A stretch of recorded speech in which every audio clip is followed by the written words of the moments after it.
Thank you.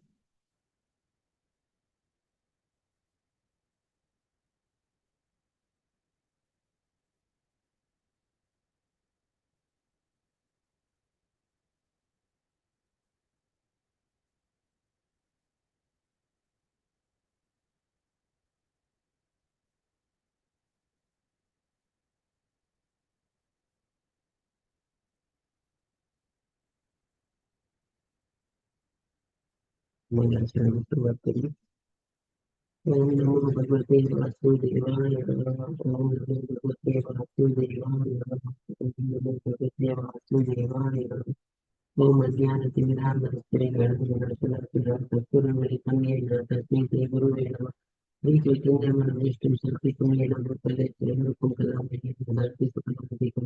वन्देऽहं श्रीगुरुं श्रीरघुनाथं वैष्णवांश्च श्रीरूपं साग्रजातं साग्ररघुनाथान्वितं तं सजीवं साद्वैतं सावधूतं परिजनसहितं श्रीकृष्णचैतन्यदेवं श्रीराधाकृष्णपादान् सर्वललिता सेविशाखान्विताश्च श्रीकृष्ण करुणा सिन्धु दीनबन्धु जगत्पते गोपीश गोपिका Kanta Radha Terkadang mengalami istilahnya dari sebagai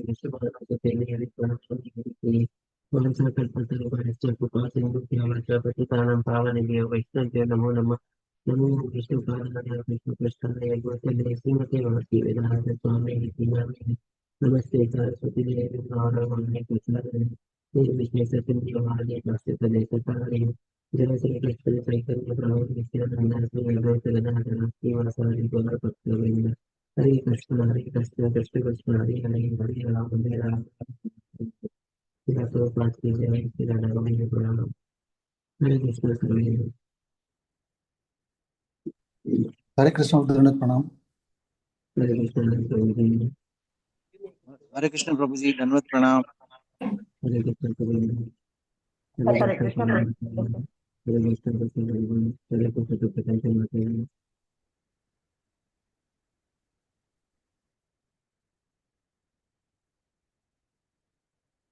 पहले आपने नंबर श्लोक नंबर 60 लेवल की उपदेश फुल श्लोक मैं बता रहा हूँ श्लोक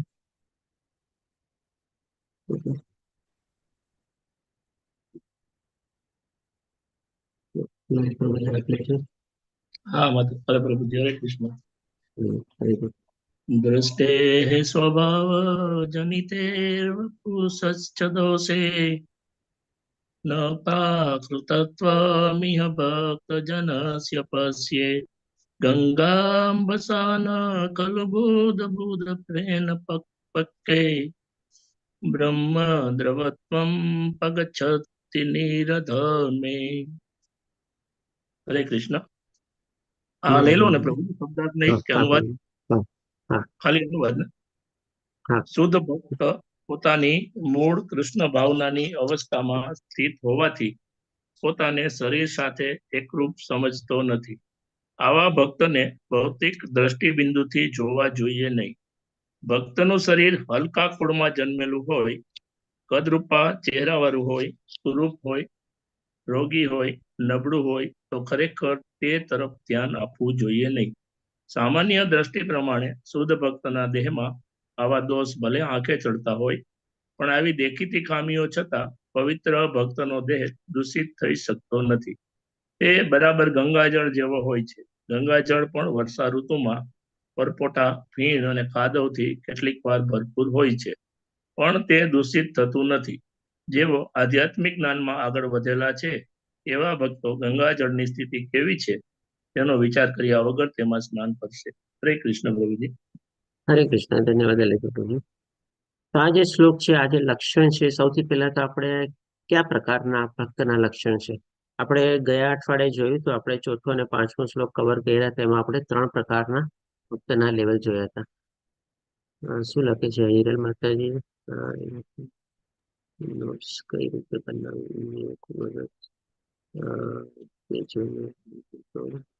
સ્લાઇડમાંથી લખી શકું છું.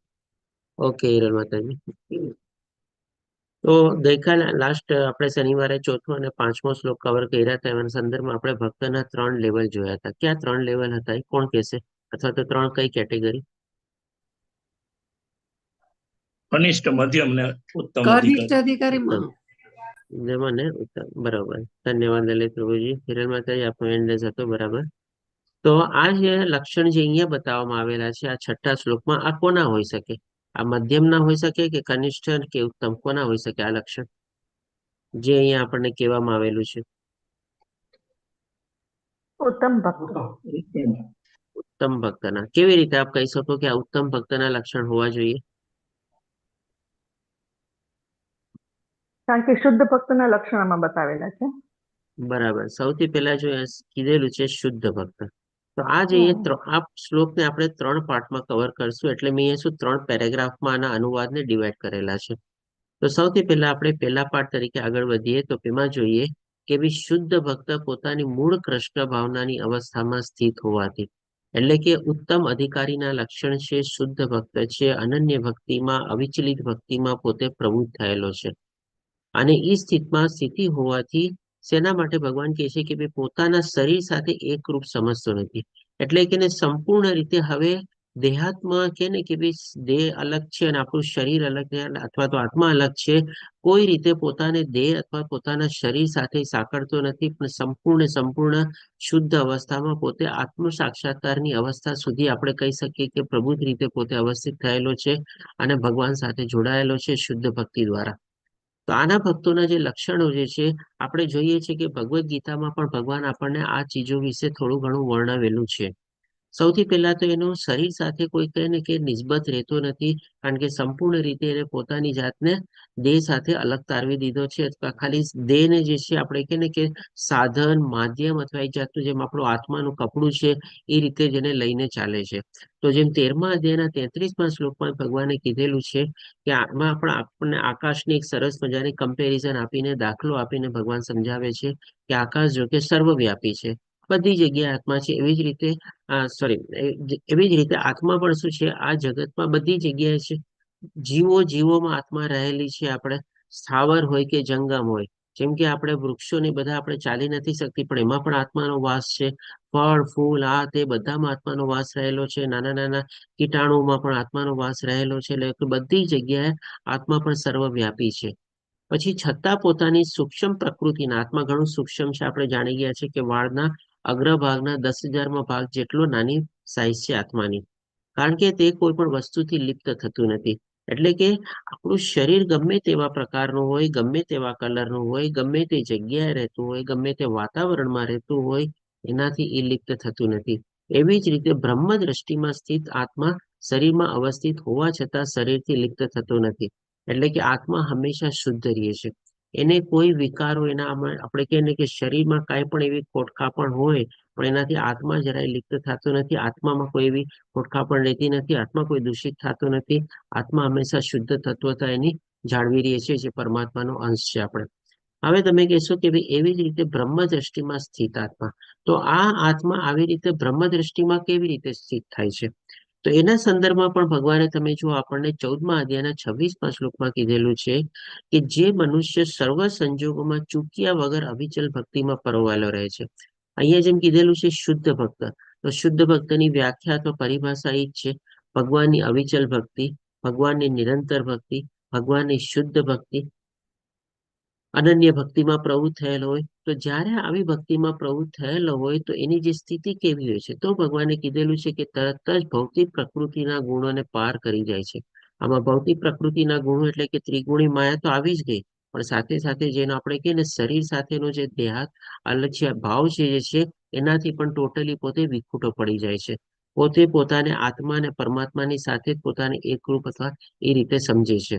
તો એ રીતે ભૌતિક પ્રકૃતિના ગુણોને પાર કરી જાય છે અને એ રીતે બ્રહ્મપદ સુધી પહોંચી જાય છે. તો એ જ ભગવાને અહીંયા કીધું ને કે એવી જ રીતે બ્રહ્મ દ્રષ્ટિમાં સ્થિત આત્મા. એટલા માટે આવી જે અનન્ય અવિચળ ભક્તિમાં જે પરોવાયેલો હોય, ભગવાન એને કહે છે કે ભલે જ્યાં સુધી એનો દેહ છે આ ભૌતિક દુનિયામાં રહેલો છે, પણ એની સ્થિતિ કઈ છે? તો કે બ્રહ્મપદ સુધી પહોંચી ગયેલો હોય છે. અને આવી જયારે બ્રહ્મપદ સ્થિતિમાં પહોંચી જાય છે ત્યારે પછી કોઈ રીતે સેનાથી પણ એ લિપ્ત થતો નથી. એટલે કે શરીરના અથવા તો આ ભૌતિક વાતાવરણના અથવા તો દેશ પ્રદેશ કાળ સ્થિતિ એ કોઈ ચીજ એને આપણે કહીને કે એના સંદર્ભમાં આપણે એને સાંકળી નથી શકતા કે આ જગ્યાએ રહીએ છે તો આવો છે, આવો દેખાય છે તો આવો છે, આવી ખામી છે તો આવો છે, એના સાથે એને કોઈ નિસ્બત જ નથી. એટલે કે કમ્પ્લીટ ડિટેચમેન્ટ તમારે થઈ જાય છે. તો આ રીતે આપણે પહેલા પાઠમાં આમ સમજીએ કે ભાઈ જે રીતે શુદ્ધ ભક્તો ભગવાનની પવિત્ર ભક્તિમાં પરોવાયેલા હોય એને આપણે શરીર સાથે એકરૂપ સમજવો જોઈએ નહીં, કારણ કે એ બ્રહ્મ સ્થિતમાં પોતે ઓલરેડી પોતાને સ્થાપિત કરેલો છે. અને એનું કારણ પણ શું? તો કે ભાઈ એની અવિચળ ભક્તિ. હવે પછી આપણે જોઈએ કે ભાઈ આ જે ભગવાનના જે આવા શુદ્ધ ભક્તો હોય એને આપણે કેવા રીતે ન જોવા જોઈએ. કારણ કે આપણે જે શું છે એવા શુદ્ધ ભક્ત લેવલ સુધી ન પહોંચી શક્યા હોઈએ ત્યારે આપણી જે જોવાની દ્રષ્ટિ હોય હજી આપણે એટલી ઉચ્ચતર લેવલની આપણે ડેવલપ અથવા તો વિકસાવી ન શક્યા હોય ત્યારે આપણે ભક્તોમાં શું છે આવા નાના મોટા દોષ, દેખીતા દોષ અથવા જે એપરન્ટલી જેને આપણે કહીએ એ રીતે આપણે એને જોતા હોઈએ ઘણી વાર. તો કે છે કે કોઈ એ શુદ્ધ ભક્તના શારીરિક ખામીઓની ટીકા કરવી જોઈએ નહીં. શારીરિક ખામીમાં ગમે પણ આવી જાય.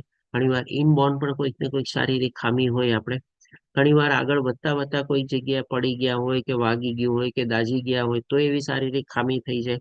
ઘણીવાર એવી કોઈ બીમારી આવી જાય તો એવી કોઈક શારીરિક ખામી થઈ જાય. ઘણીવાર એવી રીતે કોઈ પરિસ્થિતિમાંથી પસાર થાય તો કંઈક ને કંઈક શારીરિક ખામી થઈ જાય. તો આવી જે બધી દેખીતી શારીરિક ખામી હોય એના સંદર્ભમાં આપણે કોઈ આને લક્ષ્ય કરવું જોઈએ નહીં. પણ આપણે સૌથી વધારે એની મૂળ શું ભાવના જોવી જોઈએ. આપણે છે ને ઉચ્ચતમ ભક્તના જોવાના જ લક્ષણ છે. કારણ કે ઘણીવાર આપણે બાહ્ય રીતે છે ને જોઈને ઘણા બધા અનુમાન લગાવી લઈએ છીએ. આપણે એની આંતરિક અવસ્થા સુધી તો આપણે હજી પહોંચ્યા જ નથી તમારે. અને એ જ બાહ્ય રીતે આપણે અનુમાન લગાવીને આપણે પોતપોતાના મનમાં કંઈક ને કંઈક અર્થઘટન પણ કરવા માંડીએ છીએ. પણ આપણે હકીકતમાં શું ધ્યાનમાં રાખવું જોઈએ? તો કે ભાઈ ઈ જે ગુરુ છે અથવા ઈ જે આધ્યાત્મિક ભક્ત છે અથવા ઈ જે શુદ્ધ ભક્ત જે છે એનું મેઇન વ્યવસાય અથવા મેઇન એક્ટિવિટી એની મેઇન એક્ટિવિટી શું છે? તો કે ભાઈ આટલા ઉચ્ચતર સ્તર સુધી પોતે પહોંચેલો છે.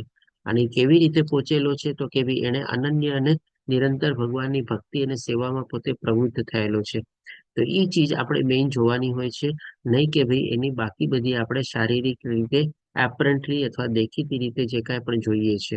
આમાં બધી ચીજ આવી ગઈ. એનો જન્મ ક્યાં થયો છે, કેવા કુળમાં જન્મ થયો છે, કેવી પરિસ્થિતિમાંથી પસાર થયો છે, કેવો નાનો થયો છે, કેવો મોટો થયો છે, બધું આવી ગયું. ઇવન ભગવાન તો ત્યાં હદ સુધી આપણને કહે છે કે 9મા અધ્યાયના 30મા શ્લોકમાં કે જે ચંદ્રિકા માતાજી આપણો એન્ડ્રેસ છે, શું કહેશો?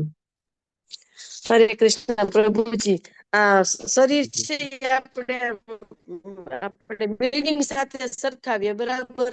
એ એક આપણે આત્માને રહેવા માટેનું. કોઈને મકાન હોય તો કોઈને એમ કે આપણે કેમ ભૌતિક જગતમાં જોઈએ છે બંગલા હોય, કોઈને સાવ ઝૂંપડું હોય. તો ભગવાન જ છે. તો દુર્યોધન આવડો મોટા મોટા મહેલ હતા, સોનાની થાળીમાં એને જમવાનું ભગવાનને કીધું તો ભગવાન છોડી અને વિદુર કાકાને ઘરે આપણે ભાજીને રોટ ખાવા ગયા હતા. એટલે એ પણ નથી જોયું કે આ શરીર છે કે આ રીતે છે. તો આપણું શરીર છે એ આપણું એમ કે આત્મા કે બિલ્ડિંગ જ કે મકાન જ કહેવાય એક જાતનું. એમાં પછી નાનું હોય કે મોટું હોય કે આ છે એ કઈ જોવાનું આવતું જ નથી. બરાબર છે, એકદમ બરોબર, સચોટ દાખલો આપ્યો આપે. ડેફિનેટલી જુઓ, ભગવાન હતા એ તો. ભગવાને તો એ બધું જોવાનું કે એને કોઈ સવાલ જ ઉભો નથી થતો. પણ જે પ્રમાણે આપણે દાખલાને લઈએ, દુર્યોધન એટલા મોટા રાજમહેલમાં રહેતો હતો, એટલા સારા પહેરવેશ હતા, એટલી સારી સુખ સુવિધા અને સગવડો બધી હતી, અને ભગવાનને આમંત્રણ આપે છે. તો ભગવાન શું છે? આ બધા પ્રલોભનથી પેલા તો લલચાતા નથી. અને ભગવાન શું મેઇન જોવે છે? કે ભાઈ ભગવાન ત્યારે શું બે કારણ બતાવે છે કે ભાઈ કોઈને ત્યાં આપણે ભોજન શું કામે લઈએ? એનું કારણ શું? શું કે છે? ક્યાં ભગવાન બે કારણ બતાવે છે? કોઈને ખબર છે? હરે કૃષ્ણ. અને ક્યાં કારણ આપીને ભગવાન એનું નિમંત્રણ નકારે છે? કોઈ કારણ શું કે છો? બે કારણ ભગવાન બતાવે છે. નથી ખબર પ્રભુજી. ઓકે, આના સંદર્ભમાં પણ જો આપણે છે ને, મેં તમને કીધું હતું ને કે આપણે 7મો અધ્યાય ખ્યાલ હોય તો કે આપણે કોઈ વ્યક્તિને શું કામ એવા નિરંતર અથવા અનન્ય ભાવથી આપણે પૂજીએ અથવા આપણે ભક્તિ કરીએ. આપણે ભાવ, અભાવ અને પ્રભાવ 3 ચીજ હોય. તો ભગવાન પણ છે ને એમાં બે કારણ બતાવે છે. ભગવાન કહે છે કે ભાઈ સૌથી પહેલો તો આપણે કોઈને ત્યાં પણ ભોજન શું કામે લઈએ અથવા તો ક્યારે લઈએ? જ્યારે મને એના પ્રત્યે એવો ભાવ હોય, એવો પ્રેમ હોય. તો ભગવાન કહે છે કે સૌથી પહેલા તો જો દુર્યોધન તને મારા પ્રત્યે ભાવ નથી અથવા પ્રેમ નથી કે કાંઈ નથી, એનું પુરવાર અથવા સુબુત તરીકે પણ ભગવાન કહે છે કે જો તને મારા પ્રત્યે ભાવ અને પ્રેમ હોત તો મેં જે તને નાનકડી જે વિનંતી કરી કે ભાઈ 5 ગાંવ પણ તું પાંડવને આપી દે, એ પણ એ લોકો સ્વીકારી લેશે, તો એ નાની વિનંતીને પણ તે નકારી દીધી. તને એટલો પણ મારામાં ભાવ અને પ્રેમ નથી. અને બીજું એક છે અભાવ, કે ભાઈ મને તારી પાસેથી કઈ મેળવવાની ઈચ્છા હોય અથવા મને કઈ તારી પાસેથી જરૂરત હોય તો હું તારું નિમંત્રણ સ્વીકારું. મને કોઈ જરૂરત જ નથી. ભગવાન તો કહે ને કે નિષ્કામ છે, ભગવાનને કોઈ ચીજમાં પોતાનો સ્વાર્થ છે જ નહીં. ભગવાન દૂત બનીને ગયા હતા તો એમાં ભગવાનનો કોઈનો એમનો સ્વાર્થ નહોતો કે ભાઈ ચાલો હું એ પાંડવને અપાવી દઈશ તો એમાંથી પણ મને આટલું મળશે, એમાંથી મને આટલું મળશે. એમાં કોઈની કટકી નહોતી, એમાં કોઈને ટકાવારી નહોતા, એમાં કોઈને કમિશન નહોતું. તો ભગવાન કહે છે કે ભાઈ મને કઈ તારી પાસેથી મેળવવાની કોઈ ઈચ્છા નથી અથવા મને કોઈ ચીજની કમી નથી. તો આ બે કારણ જ્યાં ન હોય તો પછી હું તારું નિમંત્રણ શું કામે સ્વીકારું? આ બે કારણ ભગવાન આપે છે અને દુર્યોધનનું નિમંત્રણ અસ્વીકાર કરે છે. અને ભગવાન શું જોવે છે તો કે વિદુરનો ભાવ જોવે છે. ત્યાં કોણ છે તો કે વિદુર ભગવાનના પરમ ભક્ત હતા. એના ઘરે એમની પત્ની હતી, એ પણ ભગવાનની પરમ ભક્ત હતી. અને જ્યારે જમવા જાય છે ત્યારે પણ તમને ખ્યાલ હશે એમના પત્ની વિદુર શ્રીના પત્ની પણ કેટલા ભાવથી ભગવાનને જમાડે છે. કંઈક ઓલું હતું ને કે ભાઈ છાલ ભગવાનને આપી દે છે, મેઇન ચીજ રહી જાય છે. તો ભગવાન તો શું છે એનો ભાવ જોવે છે. અને પ્લસ ત્યાં કુંતી માતા બી એમની સાથે ત્યારે રહેતા હતા. તો ભાવ હતો, ત્યાં પ્રેમ હતો, લાગણી હતી. તો ભગવાન એનું નિમંત્રણ સ્વીકારે છે અને ત્યાં જમવા જાય છે. તો ડેફિનેટલી આ ચીજ દ્વારા બહુ સરસ મજાનો દાખલો આપ્યો ચંદ્રિકા માતાજીએ કે ભાઈ આપણે શું છે બાહ્ય રીતે ગમે તે રીતે એના કોઈ લક્ષણો, એના ગુણો, એની લાયકાતો, એની કાબિલિયત બધું બાહ્ય રીતે ન જોવું જોઈએ. આટલો ભણેલો છે, આટલો જ્ઞાની છે, આટલો પૈસાવાળો છે, આટલો મહેલો મારી છે, આટલા સારા કપડાં પહેરે છે, આટલી બધી સુવિધા છે અને બહુ જ સારો ને ઉત્તમ હશે, એવી કોઈ ધારણા માનીને આપણે ચાલવું ન જોઈએ. એટલા માટે તો ભગવાન ઇવન 30મા શ્લોકમાં 9મા અધ્યાયમાં એ ત્યાં સુધી કહે છે કે જે ભગવાનની શુદ્ધ ભક્તિમાં પરોવાયેલા હોય એ ક્યારેક ક્યારેક એવા કોઈ ગુણાસ્પદ કર્મમાં બી પ્રવૃત્ત થઈ જાય ને, પણ એને શું છે સમજણ તરત ને તરત સાચી આવી જાય છે. અને એ ભક્તિમાં પરોવાયેલા રહેવાના કારણે તરત ભગવાન કહે છે એને પણ સાધુ માનવો જોઈએ. આપણે જોઈએ છે કે ભાઈ એક આપણે અંગ્રેજીમાં એક કહેવત છે ને કે ભાઈ every saint has a past and every sinner has a future.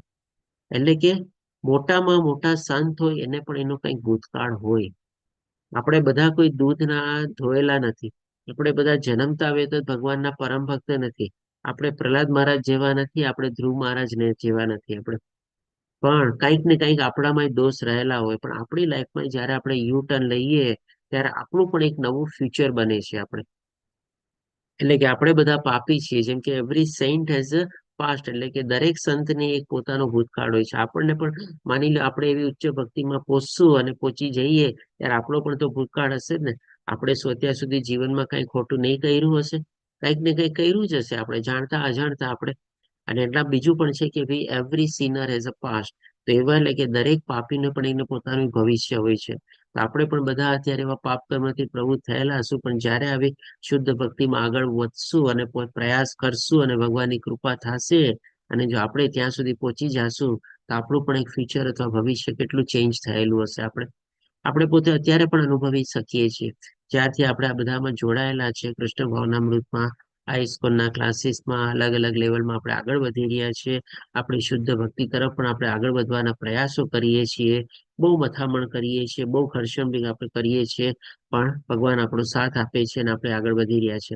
તો તમે વિચારો તમારી પાસ્ટ લાઈફ અત્યાર સુધીની જે કાંઈ પણ આપણી ઉંમર હોય કેવી આપણે જિંદગી જીવતા હતા. અને છેલ્લા 2, 3, 4, 5 વર્ષથી જ્યારથી આ કોરોના કાલથી મનીષા દાસ પ્રભુજી આ બધું આયોજન ને બધું કરેલું છે, એના માર્ગદર્શન હેઠળ આપણે સરસ રીતે આગળ વધી રહ્યા છીએ. તો કેટલી આપણી જીવન આખું પરિવર્તન થયું છે કે નહીં બોલો? કેટલું બધું ચેન્જ થયું છે. આપણા બધાનું પણ એક પાસ્ટ હતું અને બધાનું પણ અત્યારે ફ્યુચર છે આપણે. તો ડેફિનેટલી ભગવાન પણ એ જ બતાવે છે. તો આ રીતે આપણે જોઈ શકીએ કે ભાઈ આપણે ભગવાનના બાહ્ય રીતે લક્ષણો અથવા એના ગુણો કેવી રીતે આપણે જોવાનો જોઈએ, જે ભૌતિક દુનિયાની સાથે આપણે કનેક્ટ કરીએ છીએ. અને એમાં સૌથી વધારે એક મહત્વનું આપણે કે ઘણી વાર આપણે મિસઅન્ડરસ્ટુડ કરીએ છીએ આપણે જન્મ, કે ભાઈ કયા કુળમાં જન્મેલો છે આપણે. ચોથા અધ્યાયમાં જેમ ભગવાને આપણને વર્ણ વ્યવસ્થા બતાવી એ વર્ણ વ્યવસ્થાને પણ ઘણી રીતે આપણે અત્યારે દુરુપયોગ એનો કરીએ છીએ. અને આધ્યાત્મિક માર્ગમાં જો આગળ વધીએ તો આવા સંદર્ભમાં પણ આપણે છે ને ઘણી વાર આપણે બ્રાહ્મણનો દીકરો, બ્રાહ્મણ આ તે એવી રીતે એને પણ ચાલુ રાખીએ છીએ, અથવા તો આ ભક્ત કુળમાં છે આવી રીતે એનો આમ પહેરવેશ છે બધું છે એ રીતે પણ આપણે ઘણીવાર બાહ્ય રીતે જોઈને આપણે ખોટી ગેરસમજણ આપણે કરીએ છીએ. તેના સંદર્ભમાં આપણે આ બહુ ક્લેરિફિકેશન આપણે ક્લિયર કરવું જોઈએ કે ભાઈ એક શુદ્ધ ભક્ત ભલે બ્રાહ્મણ અથવા ગોસ્વામી પરિવારમાં ન જન્મે પણ તેની ઉપેક્ષા ન કરવી જોઈએ. એટલે કે માની લો એક વ્યક્તિ છે કે જે બ્રાહ્મણ કુટુંબમાં નથી જન્મેલો, અથવા તો આપણે કોઈ ગુરુ શિષ્ય પરંપરામાં પણ નથી આવેલો માની લો, અથવા તો કોઈ એવો ગોસ્વામીના પણ છે, આપણે જે ષડ ગોસ્વામીમાં છે એની પણ કોઈ વંશ પરંપરામાં નથી આવતો, પણ એક રીતે ભગવાનની એની ઉપર કૃપા થાય છે કોઈ રીતે, અને એ ભગવાનની આવી શુદ્ધ ભક્તિમાં પ્રવૃત્ત થાય છે, તો એની શું છે આપણે ઘણીવાર આપણે એને નેગ્લેક્ટ કરીએ કે ના ના આનો તો જન્મ અહીંયા થયો છે, આ તો આ નથી ગુરુ શિષ્ય પરંપરામાં આવતો, કે નથી આ તમારે કોઈ બ્રાહ્મણ કુટુંબમાં જન્મેલો, આ તો શુદ્ધ ભક્ત બની જ ન શકે, આનામાં તો શુદ્ધ ભક્ત બનવાની લાયકાત જ નથી. એ રીતે આપણે એને ઇગ્નોર અથવા એને નેગ્લેક્ટ ન કરી શકીએ, આપણે એને જરાય એવોઇડ ન કરી શકીએ. કારણ કે ભગવાને આપણને કીધું છે ને, ઇવન 18મા અધ્યાયમાં પણ બતાવે છે, જેનો જેનો જે પણ વર્ણ વ્યવસ્થામાં હોય એ બધા ભગવાનને પ્રાપ્ત કરી શકે છે. પોતપોતાનું નિયત કર્તવ્ય કર્મ કરતા કરતા જો ભગવાનની ઉપાસના કરે તો એ પણ ભગવાનને પ્રાપ્ત કરી શકે છે. ભગવાનના દ્વાર બધા માટે ખુલેલા છે. ભગવાનના દ્વારમાં કોઈ ક્વોલિફિકેશન ક્રાઇટેરિયા નથી કે ભાઈ શુદ્રનો દીકરો મારા દરવાજે નહીં આવી શકે, મારા દરવાજે ખાલી બ્રાહ્મણનો દીકરો જ આવી શકશે. આવી કોઈ ક્વોલિફિકેશન ક્રાઇટેરિયા નથી. અને ભગવાને પણ આપણને સરસ રીતે સમજાવેલું છે 4થા અધ્યાયમાં અને 18મા અધ્યાયમાં કે ભાઈ આ આપણે ગુણ, સ્વભાવ અને કર્મ પ્રમાણે આ વ્યવસ્થા બધી બનાવેલી છે, નહીં કે ભાઈ જાતિ પ્રમાણે, કે ભાઈ નહીં કે ભાઈ બર્થ પ્રમાણે. એટલે કે કોઈ બર્થ રાઈટ આમાં મળતો નથી. પછી હવે આપણે બીજી રીતે જોઈએ આપણે તો કે ભાઈ ભૌતિક બાબતો. ભૌતિક બાબતો એટલે કે શું? ઘણીવાર એવા હોય કે ભાઈ પોતાને ભક્ત બનવાનો બહુ સારો મોટો દેખાડો કરે, અથવા તો બહુ આજની તારીખમાં જેમ અત્યારે શો ઓફ અથવા દેખાડાનો બહુ સારો છે ને, કે ભાઈ એવો કોઈ સમય આવે અથવા એવો કોઈ કઈક જગ્યાએ જાય, સરસ મજાના એવા પહેરવેશ પહેરવી લે, કેસરી કલરના કે પીળા કલરના કે સફેદ કલરના, મોટી માળા લગાડી લે, માથામાં કદાચ મુંડન કરાવી લે, હાથમાં માળા ધારણ કરી લે, એટલે કે ભૌતિક રીતે છે ને પોતે પોતાને સરસ રીતે ટીપટોપ રીતે સજાવે. અથવા તો પોતાને જેમ આજ કેમ લગ્ન હોય કેમ આપણે ઓલા બ્રાઇડ ગ્રૂમ ને બધાને વરને પણ આજકાલ સજાવવા માટે અને ઓલી કન્યાને પણ સજાવવા માટે કેવી રીતે આપણે મેકઅપ આર્ટિસ્ટને બોલાવીએ છીએ અને બધું એપોઇન્ટમેન્ટ લઈએ છીએ ને પાર્લરમાં ને બધામાં. એટલે કે એક રીતે જાતની એક્ટિંગ કરવાની હોય ને એવી રીતે ન થતું હોય. આપણે જેમ કોઈ ફિલ્મનું કે શૂટિંગ થતું હોય ત્યારે કેવી રીતે એના મેકઅપ ને એના ડ્રેસમેન ને બધા આવીને સજાવે કરે. તો આવી રીતે ઘણા ભક્તો શું છે આવી રીતે ભૌતિક બાબતો કરીને પોતાને સરસ રીતે ગેટઅપ કરીને સજાવે કે ભાઈ હું બહુ મોટો ભક્ત છું. તો આવી રીતે ખાલી એને જોઈને આપણે માની ન લેવું જોઈએ કે આ પણ શુદ્ધ ભક્ત હશે. અથવા જાતિ, જે પ્રમાણે આપણે ડિસ્કસ કર્યું કે ભાઈ બ્રાહ્મણ કુટુંબમાં જન્મેલો હોય એવી રીતે, અથવા તો વારસાગત એટલે કે ભાઈ એના બાપ દાદા અથવા એ બધા ગુરુ શિષ્ય પરંપરા બધામાં કોઈ પણ હોય રીતે, અને એમાં આધારે આપણે કહી શકીએ કે ભાઈ આધારે ગોસ્વામીનો પરિવાર હોઈ શકે નહીં. એટલે કે એવું નથી કે ભાઈ બાપ દાદા પરિવારમાં આવેલો છે ને એના બાપ દાદા ગુરુ શિષ્ય પરંપરામાં હતા તો એ પોતે પણ આટલો મોટો ભક્ત હશે. ટેક ઇટ ફોર ગ્રાન્ટેડ આપણે ક્યારેય ન લઈ શકીએ. કારણ કે આપણા શાસ્ત્રમાં બંને તરફ આપણને એક્ઝામ્પલ મળે છે કે ભાઈ ગુરુ શિષ્ય પરંપરામાં ચાલતા હોય, બાપ દાદા બધા ભક્ત હોય, તે પણ એનો જે પુત્ર છે એ ભક્ત નો પણ હોય. અને એનાથી ઉલટું પણ આપણે જાણીએ છીએ કે ભાઈ મોટા મોટા અસુરો ને બધા હોય છે એના કુળમાં પણ મોટા મોટા ભક્તનો જન્મ થયેલો છે. આવા દાખલા કોણ આપણને આપી શકશે બંને હિસાબના? પ્રહલાદ કોણ કહેશે? પ્રહલાદ મહારાજ. પ્રહલાદ મહારાજ. પ્રહલાદ મહારાજ અસુરમાં ભક્ત હતા. અને અસુર. પેલો દ્રષ્ટાંત આપો કે જેના બાપ દાદા ને ગુરુ પરંપરા ને બધું હતું પણ એ પોતે એમાં અસુર તરીકે હતા ત્યાં. અથવા તો એવા દાખલા પેલા નલ કુબેર નહીં આવે પ્રભુજી? આ નલ કુબેર તો નો આવે આપણે. એ તો થોડુંક અહંકારમાં એ દાખલો આવે. એ તો રાવણ આવે પ્રભુજી, રાવણ આવે. અ, રાવણ પણ ભગવાનના ભક્ત તો હતા જ, આમ તો શિવજીના મોટા ભક્ત હતા. એના પપ્પા તો આમ બ્રાહ્મણ હતા ને, હા નિરાક્ષસમાં. હા શું બરાબર, એ શિવજીના તો એક ભક્ત હતા જ. એને પણ અહંકારના સંદર્ભમાં વધારે દાખલો આવે. પણ આ તો કઈ ને કે એવી ભગવાનનો સંપૂર્ણ રીતે અનાદર કરે ને એવી જ રીતે એવા. આજે કેમ તમે આપણે મહાભારતનો દાખલો જોયો તમે આપણે, હા, કંસનું શિશુપાલ, ઉદાહરણ આ પ્રભુ. દંતવક્ર, હા, ભગવાનના રિલેટિવ હતા. બોલો, ભગવાનના રિલેટિવ હોવા છતાં આપણે જેમ કહીએ ને વારસાગત, આપણે કહીએ કે ભાઈ અરે ભાઈ ભગવાનના તો રિલેટિવ છે, એ તો ભગવાનના જ ભક્ત હોય ને, એના રિલેટિવ પણ તો ભગવાનના ભક્ત નહોતા. બોલો, દંતવક્ર, શિશુપાલ. પછી આપણે ઇવન વારસાગતના હિસાબે આપણે એમ પણ લઈ શકીએ, આજે ભરત રાજાની બધાનો જે વંશજ હતો એ લોકો બધા ભગવાનના કેટલા મોટા ભક્ત હતા. પણ ઈ જ વંશજમાં ધૃતરાષ્ટ્ર બી થયો, અને ઈ જ વંશજમાં દુર્યોધન બી થયો, અને ઈ જ વંશજમાં પાંડવ બી થયા. થયા કે નહીં વારસાગત? તો એ રીતે પણ આવી શકે. ઘણા બધા આવા દાખલા છે. આપણે બંને રીતે બોથ સાઈડ આપણે લઈ શકીએ. એટલે કે ભાઈ એવી રીતે ટેક ઇટ ફોર ગ્રાન્ટેડ આપણે નથી લેવાનું કે ભાઈ વારસાગત છે, આ જાતિમાં છે અને આટલો સારો દેખાવ છે એટલે ભગવાનનો ભક્ત હોઈ શકે અને સારો હોઈ શકે, અથવા તો ગોસ્વામી હોઈ શકે. અને ઇવન આપણા આજે આપણે ઉપદેશામૃત લઈએ છીએ, એના આપણે જે રૂપક ગોસ્વામી અને સનાતન ગોસ્વામી છે એને આપણે સ્ટાર્ટિંગમાં જયારે ઇન્ટ્રોડક્શન લીધેલું ત્યારે પણ આપણે એ લોકોની હિસ્ટ્રી થોડી ઘણી જાણેલી હતી કે એ લોકોના મુસ્લિમમાં કન્વર્ટ થયેલા હતા, અને એ લોકોના નામ પણ દબીર ખાસ અને સાકર મલિક હતા. અને ફરીથી પાછા એ લોકો કૃષ્ણભાઈ ભાવનામૃતમાં પ્રવૃત્ત થાય છે, અને ચૈતન્ય મહાપ્રભુ પોતે એને ભક્ત તરીકે સ્વીકારે છે અને એને ગોસ્વામીનું પદ આપે છે. એટલી ઉચ્ચ ભક્તિમાં એ લોકો પ્રવૃત્ત થયેલા હતા. તો તમે વિચારી શકો છો કેટલું બધું પરિવર્તન આવ્યું. જેમ મેં કીધું ને કે ભાઈ every saint has a past and every sinner has a future. બધાનું ભવિષ્ય હોય છે અને બધાનો ભૂતકાળ હોય છે. પછી આપણે ગોસ્વામી શીર્ષક શું છે? વાસ્તવમાં શુદ્ધ ભક્તોનો એક ઇજારો છે કે ભાઈ એ કોઈ આપણે જે ટાઇટલ બરાબર છે ગોસ્વામી આપણે આપીએ છીએ, પણ એ કોઈ વારસાગત નથી અથવા કોઈ જાતિના પ્રમાણે નથી, અને ન તો કોઈ સ્થાનિક કે વિદેશી. આપણે કહીએ કે ભાઈ ચાલો આ જગ્યાએ રહેતો માણસ તો એકદમ ભક્ત જ હશે તમારે, એવું પણ તો ઘણી વાર આજ ખોટું પડે છે. શું કે છે ચંદ્રિકા માતાજી આપનો એડ્રેસ છે? હરે કૃષ્ણ પ્રભુજી, ધૃતરાષ્ટ્ર ના આવે એ આપણે આમ વ્યાસદેવના જ પુત્ર હતા ને. તો ઈજ તો મેં કીધું કે ઈ ભરત રાજાની આખી વંશ પરંપરામાં ધૃતરાષ્ટ્ર બી થયા, કૌરવ બી થયા અને પાંડવ બી થયા. ક્યાં ધૃતરાષ્ટ્ર ને ક્યાં દુર્યોધન ને ક્યાં કૌરવો અને ક્યાં પાંડવો, કેટલો તફાવત છે. એટલે કે વારસાગતની સાથે કોઈ લેવા દેવા નથી આપણે. અને બીજું આપણે સ્થાનિક કે વિદેશી, આ આપણે શું કામ થોડું ઘણું સ્પેસિફિકલી જે આરાધિકા માતાજી આપનો એડ્રેસ છે?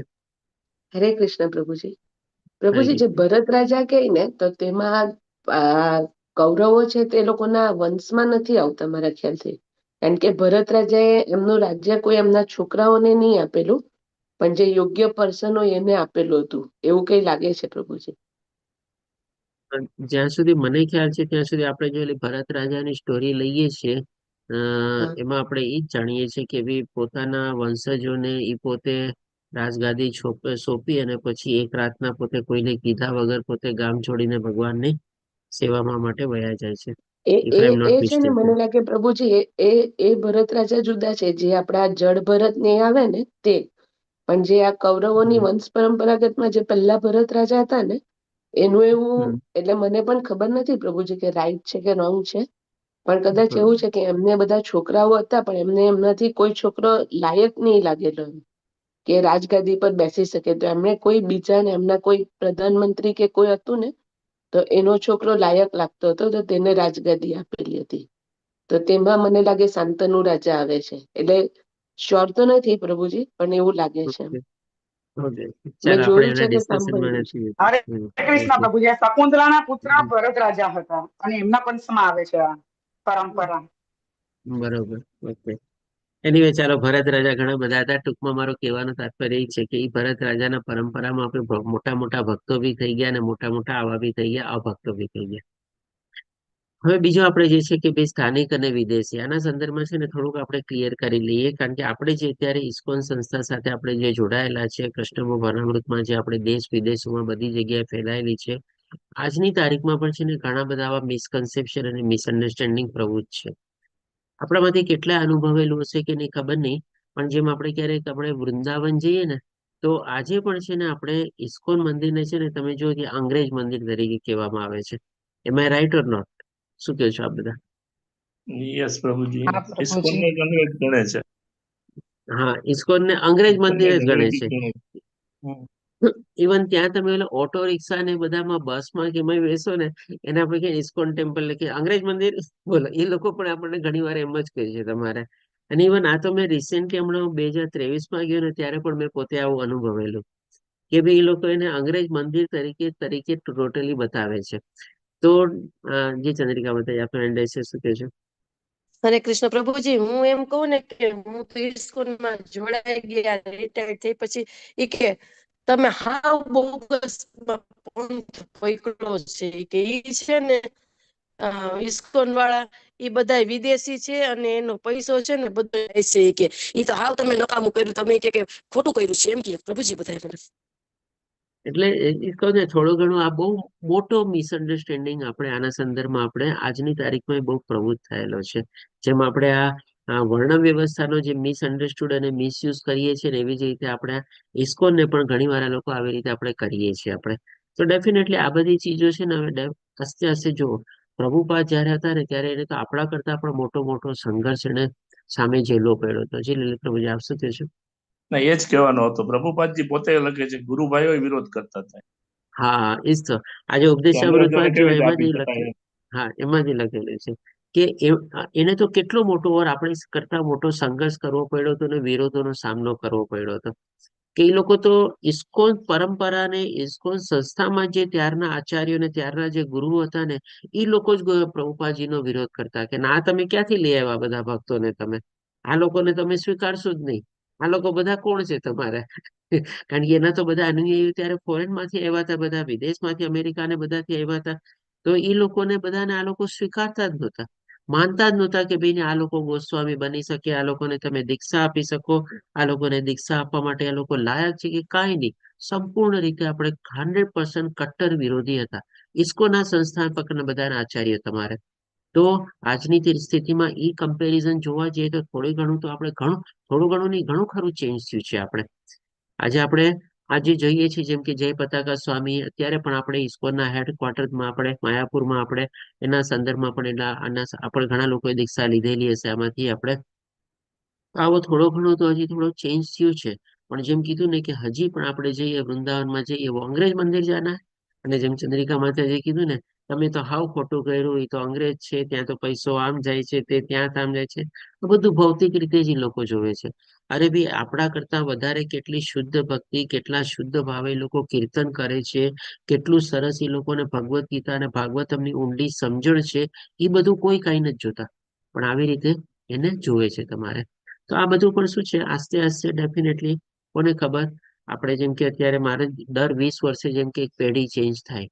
તો જેમ કે એક 1977માં પ્રભુપાદજી ગયા અને 1965 થી 1977 એટલે કે લગભગ સમજો ને હજી 10 વર્ષ આપણે એક્સટેન્ડ કરીએ તો 1990 સુધી આપણે એક જનરેશન હતું. 1990 થી 2010માં એક જનરેશન આવ્યું અને 2010 થી આપણે ત્યારે 2030 સુધી છે. તો કદાચ 2030 પછી પાછું થોડું ઘણું ઓર ચેન્જ થઈ શકે તમારે. આસ્તે આસ્તે આ બધું જશે, ટાઈમ લાગશે બધામાં. તો 50-60 વર્ષના અંતરે પછી જોઈએ કે આવો કોઈ પછી આપણને તફાવત જોવા મળશે નહીં.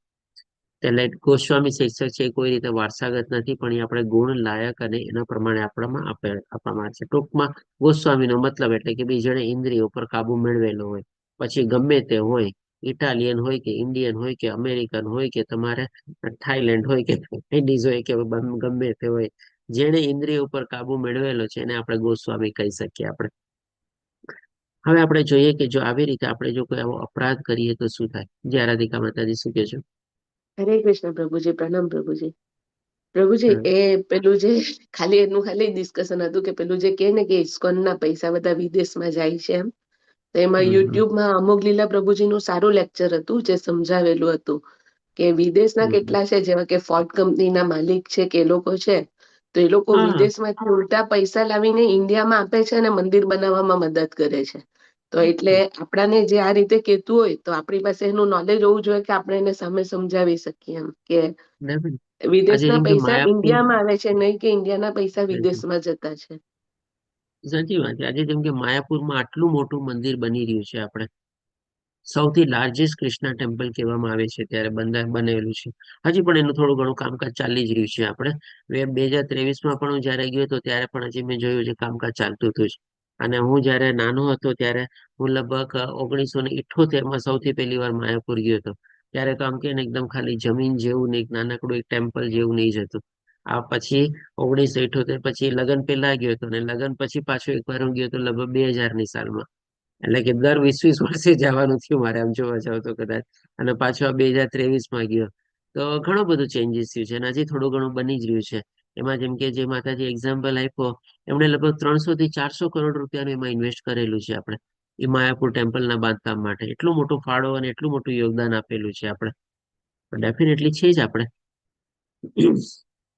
હવે જો આપણે આવી રીતે બધું આપણે જો આવો અપરાધ કરીએ તો આવા ક્યાં ક્યાં અપરાધ થઈ શકે એના સંદર્ભમાં આપણે જોઈ લઈએ કે ભાઈ ભક્તની શારીરિક અક્ષમતા એટલે કે ભાઈ કઈ પણ ખોટ ખાપણ છે, કાળો ગોરો, ઊંચો નીચો, કોઈ શારીરિક ખામી, એક પગે આમ છે, ચાલી નથી શકતો, બોલી નથી શકતો, અથવા મોઢું આંખું છે, આવું બધું કોઈ શારીરિક ખામીઓ જોઈએ અથવા અક્ષમતા જોઈએ, અથવા ભૌતિક દ્રષ્ટિકોણથી અને શુદ્ધ વૈષ્ણવની પ્રવૃત્તિઓનું અવલોકન કરવું.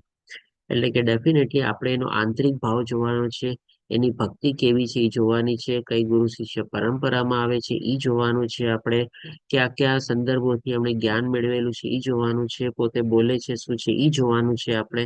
બાકી અધરવાઇઝ આપણે બાહ્ય રીતે આપણે એને જોવાનું નથી. અને ભક્તોની નિંદા કરવી અને ટીકા કરવી એ પણ એક આપણે બહુ મોટો વૈષ્ણવ અપરાધ છે આપણે. આના સંદર્ભમાં પણ આપણે જાણીએ છીએ ઓલી જગા અને માધાની સ્ટોરી આપણે, કે નિત્યાનંદ પ્રભુજીનું અપમાન કરે છે અને એમના ઉપર હાથ ઉપાડે છે, ત્યારે ચૈતન્ય મહાપ્રભુજી પણ એમને મારવા દોડે છે. તો ડેફિનેટલી ભગવાનના ભક્તોની કોઈ નિંદા અને ટીકા આપણે કરવી ન જોઈએ, કારણ કે આપણામાં તો સૌથી પહેલા તો છે ને લાયકાત જ નથી. આપણે ખાલી ભૌતિક દુનિયાના હિસાબે થોડું ઘણું જ્ઞાન, ડિગ્રી અને હોદ્દો અને પ્રતિષ્ઠા અને માન ને બધું મેળવી લઈએ, એના હિસાબે આપણે સમજીએ કે ભાઈ સામેવાળો જે છે એ તો આ ખાલી ફાલતુની એક્ટિવિટી કરે છે, ભગવાનની ભક્તિમાં પડેલો છે, કોઈ કામ ધંધો નહીં હશે ને કઈ આવડતું નહીં હશે એટલે આમાં લાગી ગયો છે. ઘણા લોકોનો આવો ઘણા જોવાનો દ્રષ્ટિકોણ હોય છે આપણે, ભાઈ જિંદગીમાં ફેલ થયેલો છે ને એટલે પછી ભગવાનનો સહારો લીધેલો છે. આવા બધા ભાવથી ઘણા લોકો એના વિશે નિંદા અને ટીકા કરતા હોય છે. તો ડેફિનેટલી આ પણ એક બહુ મોટો અપરાધ છે. પછી ભક્તોની ઈર્ષ્યા કરવી. ભક્તોની ઈર્ષ્યા કરવીમાં છે ને આપણે કહી શકીએ કે ભાઈ ઇવન આપણે કનિષ્ઠ અધિકારી પણ છે ને ક્યારેક ક્યારેક મધ્યમ અને ઉત્તમ અધિકારની ઈર્ષ્યા કરે છે. પણ આ ઈર્ષ્યા છે ને ક્યારેક એને લાભદાયક થાય. કારણ કે ઈ શું છે, ઈ ઈર્ષ્યા ઈ જોઈએ કે ભાઈ જો એ ભક્ત કેટલો જલ્દી આગળ વધી ગયો, કેટલી જલ્દી એની પ્રગતિ થઈ ગઈ, એના મનમાં આવું ક્યારેક જાગે ને, અને પોતે હજી કનિષ્ઠ અધિકારી હોય. પણ આવી ઈર્ષ્યા કરીને પણ જો એમાં વધારે પ્રવૃત્ત થવા થાય, એમાં વધારે જાણકારી મેળવે, વધારે જ્ઞાન મેળવે, તો એને લાભદાયક થઈ શકે.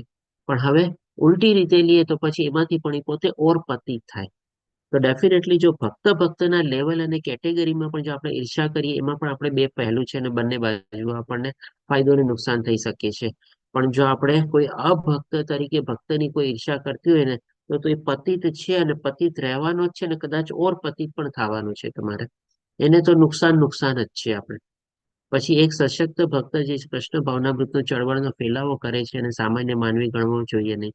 ડેફિનેટલી ભગવાનની કોઈ શક્તિ એના પાસે પ્રદાન થયેલી હોય, ભગવાનના કોઈક એના ઉપર આશીર્વચન હોય, ભગવાનની કોઈક એના ઉપર કૃપા હોય, તો જ આ ભગવાનની ચળવળ એટલે કે કૃષ્ણભાઈ ભાવનામૃતનો પ્રચાર, પ્રસાર અને આગળ વધવામાં પોતે એક માધ્યમ બનેલું હોય છે. અને એ પોતે પણ જાણતો હોય છે કે ભાઈ મારામાં કોઈ લાયકાત નથી, ભગવાને મને આ નિમિત્ત બનાવેલો છે ને ભગવાને જ મને આ જ્ઞાન આપેલું છે, ભગવાને મને માધ્યમ બનાવેલો છે, તો એ પ્રમાણે મારે આપણે આગળ વધે છે. પણ કોઈ સામાન્ય વ્યક્તિ સમજે કે ભાઈ આપણે વિચારે કે ભાઈ ચાલો એનામાં કોઈક એવી આવડત આવી ગઈ છે ને એવી રીતે પોતે આમ આગળ વધે છે અને હવે વધારે ચાલશે નહીં. કારણ કે શું છે, આવા બધા ગુરુ અને બધાનો પણ શું છે, એક સમય આવે છે, એક ટ્રેન્ડ આવે છે તમારે, કે એ ટાઈમમાં એ ગુરુ, એ આચાર્ય, એ પ્રાધ્યાપકનો આપણે કે ને કે બહુ ચલતી હોય તમારે. એટલે કે અત્યારે એ ચાલતા હતા ને, હવે અત્યારે આઉટ ઓફ ફેશન છે, હવે એને ગણતા નથી. એટલે એવું કઈ સામાન્ય માણસ તરીકે આપણે એને ડિસ્કાર્ડ પણ ન કરી શકીએ. અરે ભાઈ સમય પ્રમાણે બધાને મોકો આપવો પડે, બધાને આપણે પાછલા લોકોને આગળ વધારવા જોઈએ. જી ચંદ્રિકા માતાજી, શું કહો છો આપ? હરે કૃષ્ણ પ્રભુ. જી માતાજી સંભળાતું નથી, આપનો અવાજ નથી આવતો. ટાઈમ પહેલા ઓલા આપણા ગીતાજી તો એ લોકો એક પ્રોફેસર હતા, જે એ અત્યારે ડિસ્ટ્રીબ્યુટ કરવા આવ્યા હતા. તો હમણાં છે ને હું સ્ટેટસ મૂકું ને તો આપણે ઝૂમ મીટિંગ વાળા કેમ કે તમારું કોઈ પણ પ્રભુજી આપણે કરતા હોય તો હું એ સ્ટેટસ ફોટો ક્રોપ કરીને મૂકતી હતી, પણ હવે મને એમ થયું કે ના, એમને માતાજી વિડીયો ઓફ ડાયરેક્ટ જ કરો, મૂકી દઉં તો વિડીયો ઓફ કરો, અવાજ સારો આવે. અચ્છા, હા હવે આવે છે પ્રભુજી? હા બોલો. હા. હા, તો પછી હવે હું સ્ટેટસ છે ને આપડા એમને ક્રોપ કર્યા વગર મૂકું તો ઈ મને કે ચંદ્રિકા બેન કે આપણે કે હમણાં કે ડિસ્ટ્રીબ્યુટ કરવા આવ્યા હતા ને ગીતાજી, આપણે કે અલિયાબડાના પ્રોફેસર હતા, કે તમે કે આવું સ્ટેટસમાં કઈક ઝૂમ વાળું મૂકો છો, કે મને કે એવું લિંક મોકલજો ને, કે મારે કે હવે કે એમાં રજીસ્ટ્રેશન કરાવવું છે. એટલે હવે મને એવું થયું કે એમને મતલબ ક્રોપ કરીને મૂકતી હતી ને તો એમાં કોઈને ઇન્ટરેસ્ટ નહોતો. હવે ડાયરેક્ટ એમને મૂકી દઉં ને તો ફેર પડે છે, એમ કે આની અંદર આપણે પ્રચાર પ્રસાર કરીને એમાંય પણ ઘણો ફેર પડે છે પ્રભુજી. જો માતાજી, આ છે ને અલગ અલગ સ્ટાઇલ છે બધાની, અને પ્રસ્તુત કરવા વાળાની પણ સ્ટાઇલ છે અને ગ્રહણ કરવા વાળાની પણ સ્ટાઇલ હોય છે. કયા માણસોને કેવી રીતે લોકો એટ્રેક્ટ થઈ જાય અને કેવી રીતે પ્રવૃત્ત થઈ જાય, અને ક્યારેક ભગવાનની કોના પર કેવી રીતે કૃપા થઈ, બધું આપણે કહી શકીએ કે એવી સંજોગ અથવા એના પ્રમાણે મેળ ખાય છે. આપણે કોઈ પર્ટિક્યુલરલી નિયમ ન બનાવી શકીએ કે આ કામ કરે છે, આ નથી કરતું, આ ફાયદો કરે છે, આ નુકસાન કરે છે.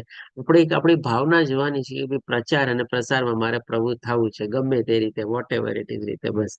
તો માતાજી, તમે જે કામ કરો છો બહુ સારું કરો છો. અલગ અલગ રીતે કરતા જાઓ, થોડી ઘણી ચેન્જ કરતા જાઓ, પેટર્ન ચેન્જ કરતા જાઓ, જે તમારે ફાવે અને જે લોકો આપણે એમાં પ્રવૃત્ત થાય અને જોડાય, સારું જ છે ને. બસ આમાં કોઈ એવું ખોટું નથી લેવાનું કે તમારે ઓલું કામ નતું કરતું, આ કામ નથી કરે છે, આ કામ કરે છે, એવી રીતે નહીં લેવાનું, કરવાનું બસ. તો ડેફિનેટલી આવી રીતે જે પ્રચાર અને પ્રસારમાં પ્રવૃત્ત થયેલા હતા એને આપણે કોઈ ઓર્ડિનરી માણસ તરીકે ન ગણી શકીએ, કારણ કે ભગવાને પણ આપણને 18મા અધ્યાયમાં કીધેલું કે જે પ્રચાર અને પ્રસારમાં જે પ્રવૃત્ત થયેલો છે એ મારો સૌથી પ્રિય છે અને એના કરતા વધારે કોઈ પ્રિય થશે પણ નહીં. તો ભગવાનની કૃપા એના ઉપર વિચારો કેટલી બધી છે. આપણે આવી કોઈ કૃપા છે, એવી કોઈક આશીર્વાદ છે તો જ એમાં પ્રવૃત્ત થઈ શકેલો છે ને. આપણે એને કોઈ ઓર્ડિનરી માણસ તરીકે આપણે ગણી ન શકીએ. અને ડેફિનેટલી બીજું કે ભાઈ આધ્યાત્મિક ગુરુને સલાહ આપી અને સુધારી. આના સંદર્ભમાં છે ને આપણે કહીશ કે આપણે છે ને કોઈ પ્રશ્ન પૂછીએ છીએ ને, એમાં આપણે 4 ભાવ હોય છે આપણે પ્રશ્ન પૂછવાનો. આપણે ભગવદ્ ગીતામાંથી પણ આપણે જાણી શકીએ, જેમ અર્જુનના બધા પ્રશ્નો આવે છે. કોઈ કહી શકે ક્યાં આપણા 4 ભાવ હોય છે પ્રશ્ન પૂછવાના? એક તો જિજ્ઞાસા હોય, એક પરીક્ષા, ગુરુની પરીક્ષા લેવા માટે હોય, બે તો એક નમ્રતા હોવી જોઈએ. નમ્રતા હોય, બરાબર. ઓકે, હજી કઈ? હરે કૃષ્ણ પ્રભુજી. જી માતાજી, બોલો. નમ્રતા હોવી જોઈએ, ગુરુની સેવા કરવી જોઈએ, પછી એના શરણમાં રહીને એને ગુરુની પરીક્ષાના ભાવથી નહીં પ્રશ્ન પૂછવો જોઈએ, પણ એમની પાસેથી કઈ જ્ઞાન પ્રાપ્ત કરવા માટે ને આપની એના માટે પ્રશ્ન પૂછવા જોઈએ. ઓકે સર, જો આપણે છે ને તમે જે બધા જવાબ આપ્યો ને એ બરાબર છે, પણ પ્રશ્ન એમાં તો તમે શરણાગતિ સાથે જ બધા પ્રભુજી, ભાવ પ્રશ્ન તો એ છે સાથે ને કેટલા પૂછવાનું હોય. પ્રકારના પ્રશ્નો પૂછે એમ. હા, કેટલા પ્રકારના પ્રશ્ન આપણે એટલે એક પૂછીએ એક છીએ. જિજ્ઞાસા વશ પૂછે, એક એમ કે પરીક્ષા લેવા માટે પૂછે, હા, એક એવું થાય કે બીજા માટે પણ પૂછે, જે અર્જુન બીજા પૂછે છે માટે. આપણા માટે એમ. હા, ઓકે, બરોબર.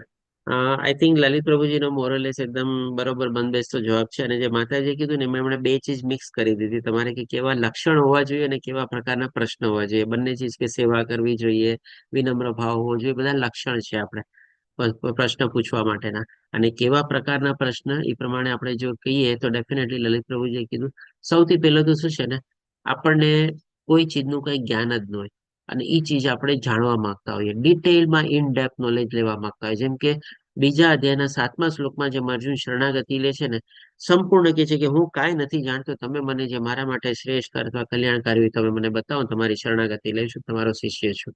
એટલે કે પેલો ભાવ આવો હોવો જોઈએ. પછી બીજો ભાવ શું હોવો જોઈએ? પ્રશ્ન અથવા તો એવા પ્રકારનો પ્રશ્ન હોય કે જે આપણને જ્ઞાન મળે ને એમાં ક્યાંક આપણને કન્ફ્યુઝન ક્રિએટ થાય અથવા તો દુવિધા આપણને થાય. જેમ કે 3જા અધ્યાયમાં અર્જુન પ્રશ્ન પૂછે છે કે ભાઈ તમે એક તરફ બુદ્ધિને સકામળું ગણો છો, શ્રેષ્ઠ ગણો છો, ને એક તમે મને આમાં પ્રવૃત્ત કરો છો. આપણા દ્વિઅર્થોથી શબ્દોથી મારી મતિ મૂંઝાઈ ગઈ છે. હવે તમે મને ફરીથી પાછું બતાવો કે અમારે શું કરવું. એટલે કે કન્ફ્યુઝન દૂર કરવા માટેનો બીજો પ્રકારનો પ્રશ્ન. અને ત્રીજો પ્રકારનો પ્રશ્ન શું હોય કે ભાઈ આપણે બીજાના કોઈકના હેતુ માટે, બીજાના કલ્યાણ માટે આપણે એવા પ્રશ્ન પૂછીએ, જે પ્રમાણે લલિત પ્રભુજીએ કીધું. આપણે ભગવદ્ ગીતામાં આમ જોવા જઈએ ને તો બધા પ્રશ્ન અર્જુને આપણા વતી જ પૂછ્યા હતા. અલ્ટિમેટલી લાભ આપણને જ થયો હતો. ભગવાને અર્જુનને યોગ માયામાં મૂક્યો ને યોગ માયા દ્વારા ભગવાને આ ભગવદ્ ગીતાને બધું બતાવ્યું, પણ જેના પ્રશ્નો હતા બધા આપણા વતી જ હતા આમ જોવા જઈએ તો. તો આ રીતે આપણે સમજી શકીએ છીએ કે ત્રીજો પ્રકારનો પ્રશ્ન. અને ચોથા પ્રકારનો પ્રશ્ન શું છે? ક્યારેક છે ને ગુરુની આપણે ટેસ્ટ તરીકે લઈએ. જોવા તો દે એને કેટલું નોલેજ છે, આમાં આપણો અહંકાર ભાવ રહેલો હોય છે. આપણને થોડું ઘણું જ્ઞાન હોય, જેમ આપણે કહીએ ને અધૂરો ઘણો છલકાય ઘણો, મને જોવા દે તો એને કેટલું જ્ઞાન છે, એને કેવી રીતે ખબર છે. એટલે કે એની આપણે પરીક્ષા લેવા માંગતા હોઈએ, એવા ભાવથી આપણે પ્રશ્ન પૂછીએ. એના સંદર્ભમાં તમને ખબર છે શાસ્ત્રમાં આપણે દાખલો છે, બહુ મોટો દાખલો છે. આપણે કોણ કહેશે મને? ભગવાન કૃષ્ણ સાથે જ રિલેટેડ છે, એના વંશની સાથે આખો રિલેટેડ છે એ પ્રશ્ન.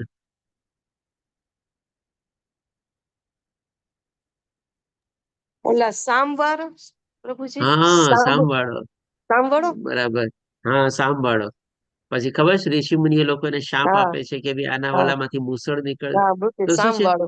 ભગવાન કૃષ્ણના જ વંશજ લોકો ઋષિ મુનિઓ પાસે જઈને સામ અને સાડી પહેરે સ્ત્રીનો પહેરવેશ કરીને કે છે કે આ ગર્ભવતી સ્ત્રી છે ને તમે નજીકના ભવિષ્યમાં જ આની આપણે પ્રસૂતિ થવાની છે, તો તમે આમાં જણાવો દીકરો થશે કે પુત્ર થશે કે પુત્રી. આવો પ્રશ્ન ઋષિ મુનિએ જઈને લોકોને પૂછે છે. અને એ લોકો તો બધા ત્રિકાળ જ્ઞાની છે. પછી કેવો શાપ આપે છે કે ભાઈ મુસળ જન્મશે ને તમારા વંશનો નાશ કરશે. તો આવા પ્રશ્નો પણ હોય છે ક્યારેક. તો આવા 4 પ્રકારના પ્રશ્નો હોય છે કે જે ક્યારેક, તો એમાં શું છે, આમાં ક્યારેક ક્યારેક લોકો થોડી ઘણી આધ્યાત્મિક પ્રગતિ કરેલી હોય તો ગુરુને પણ સલાહ આપે, અથવા ગુરુને એવા પ્રકારના પ્રશ્ન પૂછે, અથવા ગુરુને કે તમારે આમ નહીં ને આમ કરવું તમારે. તો આ પણ એક મોટો વૈષ્ણવ અપરાધ છે આપણે. અને આ બધા અપરાધોને ચૈતન્ય મહાપ્રભુએ આપણે હાથી માતા તરીકે વર્ણવેલા છે. હિરલ માતાજી આપણો એડ્રેસ શું કે છે? હરે કૃષ્ણ પ્રભુજી. ચોથું તો ને ફરીથી કયો ને, એના સમજાણું મને. ચોથો દાખલો શું છે? આપણે ગુરુની અથવા તો એની આપણે પરીક્ષા માટે પૂછીએ છીએ કે ભાઈ એને કેટલું નોલેજ છે, એને શું ખબર છે, કેવી રીતે એને ખબર છે. એવા, કારણ કે આપણે પોતાને સમજીએ છીએ કે ભાઈ મને એના માટે બહુ નોલેજ છે, મને બહુ જાણકારી છે. એટલે કે એનું જ્ઞાનને પારખવાના દ્રષ્ટિરૂપે આપણે એને કોઈક એવો પ્રશ્ન પૂછીએ છીએ કે ભાઈ મને આનો તમે ઉત્તર આપો. તો આવા પ્રકારના જે પ્રશ્ન હોય છે ઇનડાયરેક્ટલી આપણે ગુરુના અપમાન તરીકે છે. આપણે ગુરુને તો બધી ખબર જ હોય છે. અને ક્યારેક ક્યારેક આપણને એનો પ્રશ્ન જો બરાબર ન લાગે ને તો એ આપણું અજ્ઞાન હોય છે. આપણે આપણા જ્ઞાનના હિસાબે આપણે સમજીએ છીએ કે બે બેટો બહુ મોટો પ્રશ્ન પૂછી લીધો છે, આનો જો તો એ શું મને પ્રશ્નનો જવાબ આપે છે તમારે. તો એનો જે કાંઈ પણ પ્રશ્ન હોય કદાચ આપણી સમજણમાં ત્યારે ન આવે, ત્યારે આપણે શું, ત્યારે આપણો ઓર અહંકાર પોસાય છે. જો તો મારા પ્રશ્નનો જવાબ બરાબર ન આપી શક્યા મને, જોયું ને મેં કેવો પ્રશ્ન પૂછ્યો. આવો બધો અહંકાર શું કામનો તમારે? કે ભાઈ ત્યારે આપણી સમજણ શક્તિ એવી ન હોય અને એ પ્રશ્નને એ ગુરુએ ટાળ્યો હોય, એનો મતલબ એમ નથી કે એ ગુરુને એ પ્રશ્નનો જવાબ નથી ખબર, અથવા તો એનું એને જ્ઞાન નથી. પણ ભાઈ એ અત્યારે તને સમજાવવા માટે કે એને કે ભાઈ બાધ્ય નથી, અથવા તો એનાથી પોતે જરૂરી નથી સમજતા કે ભાઈ આ પ્રશ્નનો આ રીતે જવાબ આપીશ તો એની સમજણમાં ઉતરશે ને એને જ્ઞાનમાં થશે. કારણ કે અત્યારે અહંકારના પડદાથી પોતે આવૃત થયેલો છે. તો આવી રીતે ઘણીવાર ગુરુ એ પ્રશ્નને ટાળતા હોય છે. એનો મતલબ એમ નહીં કે અજ્ઞાની છે આપણે, પણ લોકો શું પૂછવાના હિસાબે આવા પ્રશ્નો પૂછતા હોય છે. ક્લિયર હિરલ માતાજી? ઓકે. તો આના સંદર્ભમાં કહે છે કે ભાઈ આ બધું જો આપણે આવા કોઈ જે અપરાધો આપણે આગની સાઈડમાં જોયા, તો વૈષ્ણવને અથવા ભક્તને નારાજ કરવાના પરિણામો, એટલે કે આનો રિઝલ્ટ શું આવે જો આવા કોઈક આપણે અપરાધ કરીએ, અથવા તો આવી રીતે કોઈ ક્યારેક આપણા આવા પ્રશ્નો આવી જાય, અથવા તો આપણો કોઈ ક્યારે અહંકાર આવી જાય, તો ડેફિનેટલી આપણને બહુ જ ગંભીર છે, આપણે બહુ સિરિયસ છે. આપણે આ બધા અપરાધોને આપણે નાના મોટા ન ગણી શકીએ, બધા મોટા જ અપરાધો ગણી શકીએ આપણે. અને આ શું છે, આપણા અવરોધક બને છે આપણી આધ્યાત્મિક માર્ગમાં આગળ વધવા માટે. કારણ કે એમાં શું છે, આપણને હજી આપણો અહંકાર જે છે આડો આવે છે કે ભાઈ મને હજી વધારે ખબર છે, મને આના કરતા વધારે જ્ઞાન છે, હું આટલું જ્ઞાન ધરાવું છું અને એને આટલું ઓછું ખબર છે, એને આમ ખબર છે, મારી પ્રગતિ આટલી, ઓલાની પ્રગતિ આટલી. આવું બધું કરીએ ને તો આપણને અવરોધક બને છે આપણને. અને જોખમી એટલા માટે કે એ જ આપણું કારણ બને છે એમાંથી આપણને પતિત થવાનું. એક તો પેલા આપણને આગળ વધતા આપણને અટકાવે છે આવા અપરાધો, અને બીજું આપણને ઓર નુકસાન થાય કે ભાઈ જ્યાં આપણે છીએ ત્યાંથી આપણે આગળ ન વધી શકીએ તો કદાચ ત્યાંથી આપણે પતિત બી થઈએ તો ત્યાંથી આપણે ઓર નીચે પણ પડી જઈએ. તો ડેફિનેટલી આપણને અવરોધક અને જોખમી બંને છે અને એટલા માટે આપણે એને ગંભીર રીતે લેવા જોઈએ. અને જ્યારે કોઈ વ્યક્તિ વૈષ્ણવ ચરણ કમળને નારાજ કરે છે ત્યારે કોઈ આધ્યાત્મિક લાભ મેળવી શકતો નથી. અલ્ટિમેટલી આપણે બધાને આધ્યાત્મિક માર્ગમાં આપણે આગળ વધવું છે. આપણે બધી શુદ્ધ ભક્તિ અથવા ઉન્નત અધિકારીના લેવલ સુધી આપણે પહોંચવા માટે પ્રયાસ કરવાનો છે. આ બધું આપણે અહંકાર છે, આવી રીતે આપણે અપરાધો કરવાના, એ બધું શું કામે કરવું આપણે? તો ડેફિનેટલી આ બધી ચીજો આપણે, જેમ શ્લોકનો મેઇન તાત્પર્ય હતો કે ભાઈ બાહ્ય રીતે ભક્તોને, શુદ્ધ ભક્તોને જોવાના નથી, પણ એની આંતરિક અવસ્થા આપણે જોવાની છે, એને આપણે ગ્રહણ કરવાની છે, એ સમજવાનું છે અને એ જ્ઞાન મેળવીને આપણી યાત્રામાં આપણે આગળ વધવાનું છે અને આપણે આગળ કોઈ આપણે અપરાધો આપણે કરવાના નથી. આ રીતે આપણો અહીંયા 6મો શ્લોક પૂરો થાય છે. હવે આપણે 7મા શ્લોકથી આગળ વધીએ. 7મો શ્લોક આમ જોવા જઈએ તો કમ્પેરેટિવલી ઘણો ઈઝી છે. આપણે કોણ લેશે મંત્ર? હરે કૃષ્ણ. લલિત પ્રભુજીએ લીધેલો હતો પેલા, આ વખતે કોણ લે છે? લલિત પ્રભુજી પાછા લઈએ. ચાલો લઈ લે લલિત પ્રભુ. યાત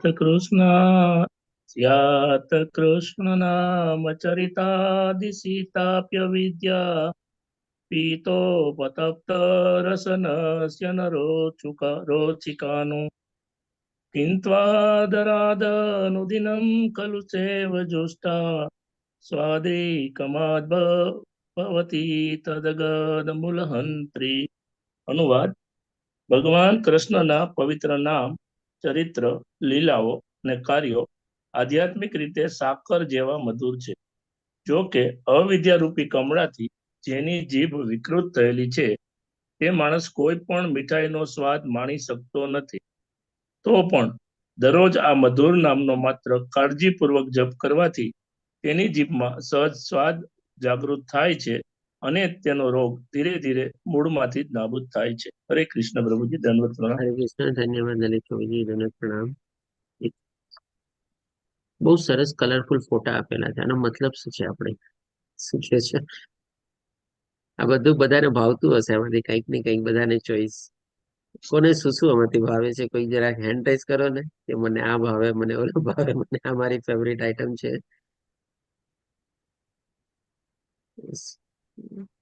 કોઈ નહીં કે હરે એની કૃષ્ણ જય પ્રભુજી. હિરલ માતાજી બોલે. શું પ્રભુજી ભાવે મને આમાંથી? ગુલાબ જાંબુ ભાવે, પણ છે ને લેવલ 1 માં, લેવલ 2 માં બધે એનું જ એક્ઝામ્પલ આપે છે ને, તો હવે એટલું નથી. આમ પેલા બહુ એવું થતું ગુલાબ જાંબુ ખાવા છે એવું. ઓકે, ચાલો. બીજા કોઈને કઈ મીઠાઈ ભાવે આમાંથી? બધું ભાવે એવું જ છે પ્રભુજી. બધું એવું છે. સરસ. Chocolate, ice cream, fruit item, Gujarati આઈટમો બધી, બંગાળી આઈટમો બધી, સંદેશ, કાજુ કતરી, જલેબી, બધું બરાબર. ઓકે. એનીવે આ કમળો થયો ન ટૂંકમાં હોવો જોઈએ. કમળો ન થયેલો હોય છે. બરાબર. પણ એકચ્યુઅલી આને પણ આપણે 3 પાર્ટમાં સમજશું. આજે બધું અત્યારે પિક્ચરો અને ફોટો છે ને, આપણે પેલા પાર્ટની સાથે કનેક્ટ કરવાનું છે. આપણે શું છે, જેમ કે જો ઘણા લોકોને છે ને, આપણે મોસ્ટલી બધાને ગળ્યું ભાવતું હોય, પણ શું છે, ગળ્યા ભાવવાના છે ને અલગ અલગ પ્રકાર હોય. કોકને શું હોય, જેમ કે સરસ મજાની આ ચોકલેટ, કેડબરી ને એ બધું બહુ ભાવે. કોકને શું હોય કે ભાઈ આઈસ્ક્રીમ બહુ ભાવે. કોકને શું હોય કે ભાઈ આવી બધી ફ્રૂટની બનેલી મીઠાઈઓ ને બધી બહુ ભાવે. તમારે નાળિયેર પાક છે, પછી આવું કંઈક ને કંઈક આપણે બનેલું હોય ભાવે એને. પછી આપણે શું છે, ઘણી વાર આપણે ગુજરાતી મીઠાઈઓ જેમ કે મોહનથાળ, મેસુ, અડદિયા. હમણાં શિયાળો ચાલ પૂરો થઈ ગયો, ઘણા લોકો અડદિયા ખાધા હશે બધા. એમાં આ બધી ઘણા લોકોને ગુજરાતી મીઠાઈઓ બહુ ભાવે. મીઠાઈ ભાવતી હોય, હવે લોકોને આમાં ભાવે. એને કે ચોકલેટ આપો ને, એને ચોકલેટ ઘણી વાર ન લે, પણ એને તમે ગુજરાતી મીઠાઈ આપો તરત લઈ લે. તમારે બાળકોને ચોકલેટ કે આઈસ્ક્રીમ વધારે લઈ લે. એ લોકોને અડદિયા ખાવાનું કહું તો એ લોકોને જોર લાગે. તમારે કોક લોકોને આવી બધી મીઠાઈ ભાવતી હોય, જેમાં આપણે હિરલ માતાજી કીધું, ગુલાબ જાંબુ, જલેબી, પછી લડ્ડુ, કાજુ કતરી, બરફી, મોતીચૂર, એ બધું ભાવતું હોય. કોકને આવી બધી બંગાળી મીઠાઈઓ ભાવતી હોય, તમારે સંદેશ, ગુલાબ જાંબુ ને ચમચમ ને ઓલા પરવલ ને બધું તમારે. પણ કંઈક ને કંઈક મીઠાઈ ભાવતી હોય. બધાનો ટેસ્ટ અલગ અલગ હોય, પણ અલ્ટિમેટલી હરે કૃષ્ણ બધાનું પ્રભુજી. ચંદ્રિકા અમારી માતાજી. બેબીને તો લાપસી ને લાડવો ને એવું ભાવે. અમારે મોટું જમણવાર હોય કે માતાજીના નિવેદ હોય ને તો બીજી આઈટમ હોય તો પણ એ તો લાડવો ને લાપસી ને એવું જ ખાય પ્રભુજી. સાચી વાત છે. હું આટલું જો મારો પર્સનલી દાખલો લ્યો ને તો હું કલકત્તામાં રહેલો છું. તમારે બોર્ન એન્ડ બ્રોટઅપ કલકત્તા તમારે, પણ મને છે ને બંગાળી મીઠાઈ નું ભાવે. મને મીઠાઈ જ ઓછી ભાવે. પણ મને જો મીઠાઈમાં કોઈ ચીજ ક્યારે કોઈ ઓપ્શન તરીકે ચૂઝ કરવાનું કે ને તો મને પણ છે ને લાપસી બહુ ભાવે. લાપસી ભાવે, અને જેમ હિરલ માતાજીએ કીધું ને ગુલાબજાંબુ, એ ગુલાબજાંબુ ભાવે. મને તમે આ ચોકલેટ કેડબરી આપો, આઈસ્ક્રીમ આપો, ગુજરાતી મીઠાઈ આપો, બધાની ના પાડી દો, ના ભાઈ મીઠાઈ નથી ખાવી, મીઠાઈ નથી ખાવી. પણ લાપસી આપે ને લાપસી લઈ લઉં. અથવા ગુલાબજાંબુ આપે ગુલાબજાંબુ બી લઈ લઉં. એટલે કે શું, બધાનો ટેસ્ટ અલગ અલગ હોય. આપણે કહેવાનો તાત્પર્ય એ છે અલ્ટિમેટલી ગળ્યું તો છે જ. બધાને કંઈક ને કંઈક રીતે ગળ્યું ભાવતું હોય. તો એ જ આપણે પહેલા પાઠ તરીકે લઈશું કે ભાઈ ભગવાન કૃષ્ણના નામ પવિત્ર, ભગવાન કૃષ્ણના પવિત્ર નામ, ચરિત્ર, લીલાઓ અને કાર્ય આધ્યાત્મિક રીતે સાકર જેવા મધુર છે. આપણી આત્મા જે અંદર રહેલી છે ને એ ભગવાનનો દાસ છે. સુષુપ્ત અવસ્થામાં ભલે ભગવાનને માને કે ન માને, પણ સુષુપ્ત અવસ્થામાં પણ થોડો થોડો ભગવાન પ્રત્યેનો ભક્તિ ભાવ તો રહેલો રહેલો ને રહેલો જ છે. અને જાગૃત કરવાનો હોય છે. ક્યારે થશે, કેવી રીતે થશે, કેટલા માત્રામાં થશે, એ ભગવાનની કૃપા છે આપણે. બાકી ભગવાનની ભક્તિ કર્યા વગર, ભગવાનમાં વિશ્વાસ રાખ્યા વગર આપણે આપણું જીવન જીવી શકતા નથી આપણે. તો એ જ રીતે છે કે ભાઈ ભગવાનની ભક્તિમાં આપણને અલગ અલગ રીતે કોઈ પણ રીતે રસ લાગી શકે. જેમ ઓલું ગયડું કીધું ને, કોઈ પણ પ્રકારને આપણને કંઈક ને કંઈક રીતે ગયડું ભાવતું જોઈએ આપણે. હવે ભગવાન આપણે જો પવિત્ર નામ લઈએ, નામ જાપનો લઈએ, પછી ભગવાનના ચરિત્ર એટલે કે ભગવાનના ગુણો લઈએ આપણે, ભગવાનની બધી લીલાઓ લઈએ આપણે, પછી ભગવાનના બધા કાર્યો કરીએ આપણે, અસુરોને બધાનો જે વધ કર્યો આપણે એ, અથવા તો ભગવાનના ગુણ કેટલા સારા છે કે ભગવાન ગાયોને એને બધાને પણ કેટલો પ્રેમ કરે છે. ભગવાનની વાસણી જે છે, વાસણી આપણે શાંત રસ તરીકે લઈ શકીએ, તટસ્થ રસ તરીકે આપણે, કે ભાઈ જેને આપણે કહીએ ને કે ભગવાનના વાઘા બનવામાં ભગવાન આપણે ભક્તને ઇન્ટરેસ્ટ હોય કે ભગવાનના સરસ મજાનું મોરપીંછ બનવું, ભગવાનની સરસ મજાનું પાઘડી બનવું, ભગવાનનું સરસ મજાનું પિતાંબર બનવું. આ પણ તો ભગવાનની શક્તિ છે. ભગવાનની શક્તિમાંથી જ આ બધી ચીજ બનેલી છે. શાંત રસ અથવા તટસ્થ રીતે પણ આપણે લઈ શકીએ આપણે, કે ભાઈ ભગવાનના હું સરસ મજાના આપણે વાંસળી બનવું, ભગવાનના માં હું સરસ મજાની આપણે વૈજયંતી માળા બનીને હું ધારણ કરીને રહું. તો આ બધા પણ આપણે ભગવાનના ગુણ તરીકે આપણે લઈ શકીએ. ભગવાન બધાને ગ્રહણ કરે છે, ભગવાન બધાને સહારો આપે છે.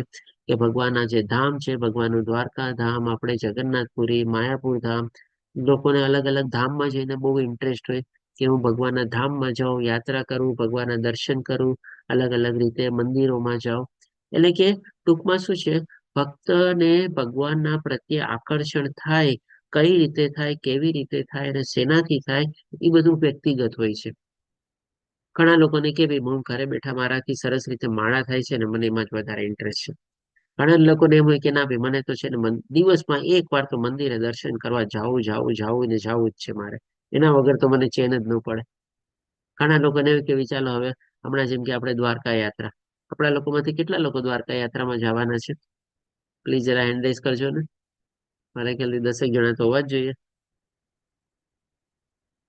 અડધા તો લઈએ આપણે.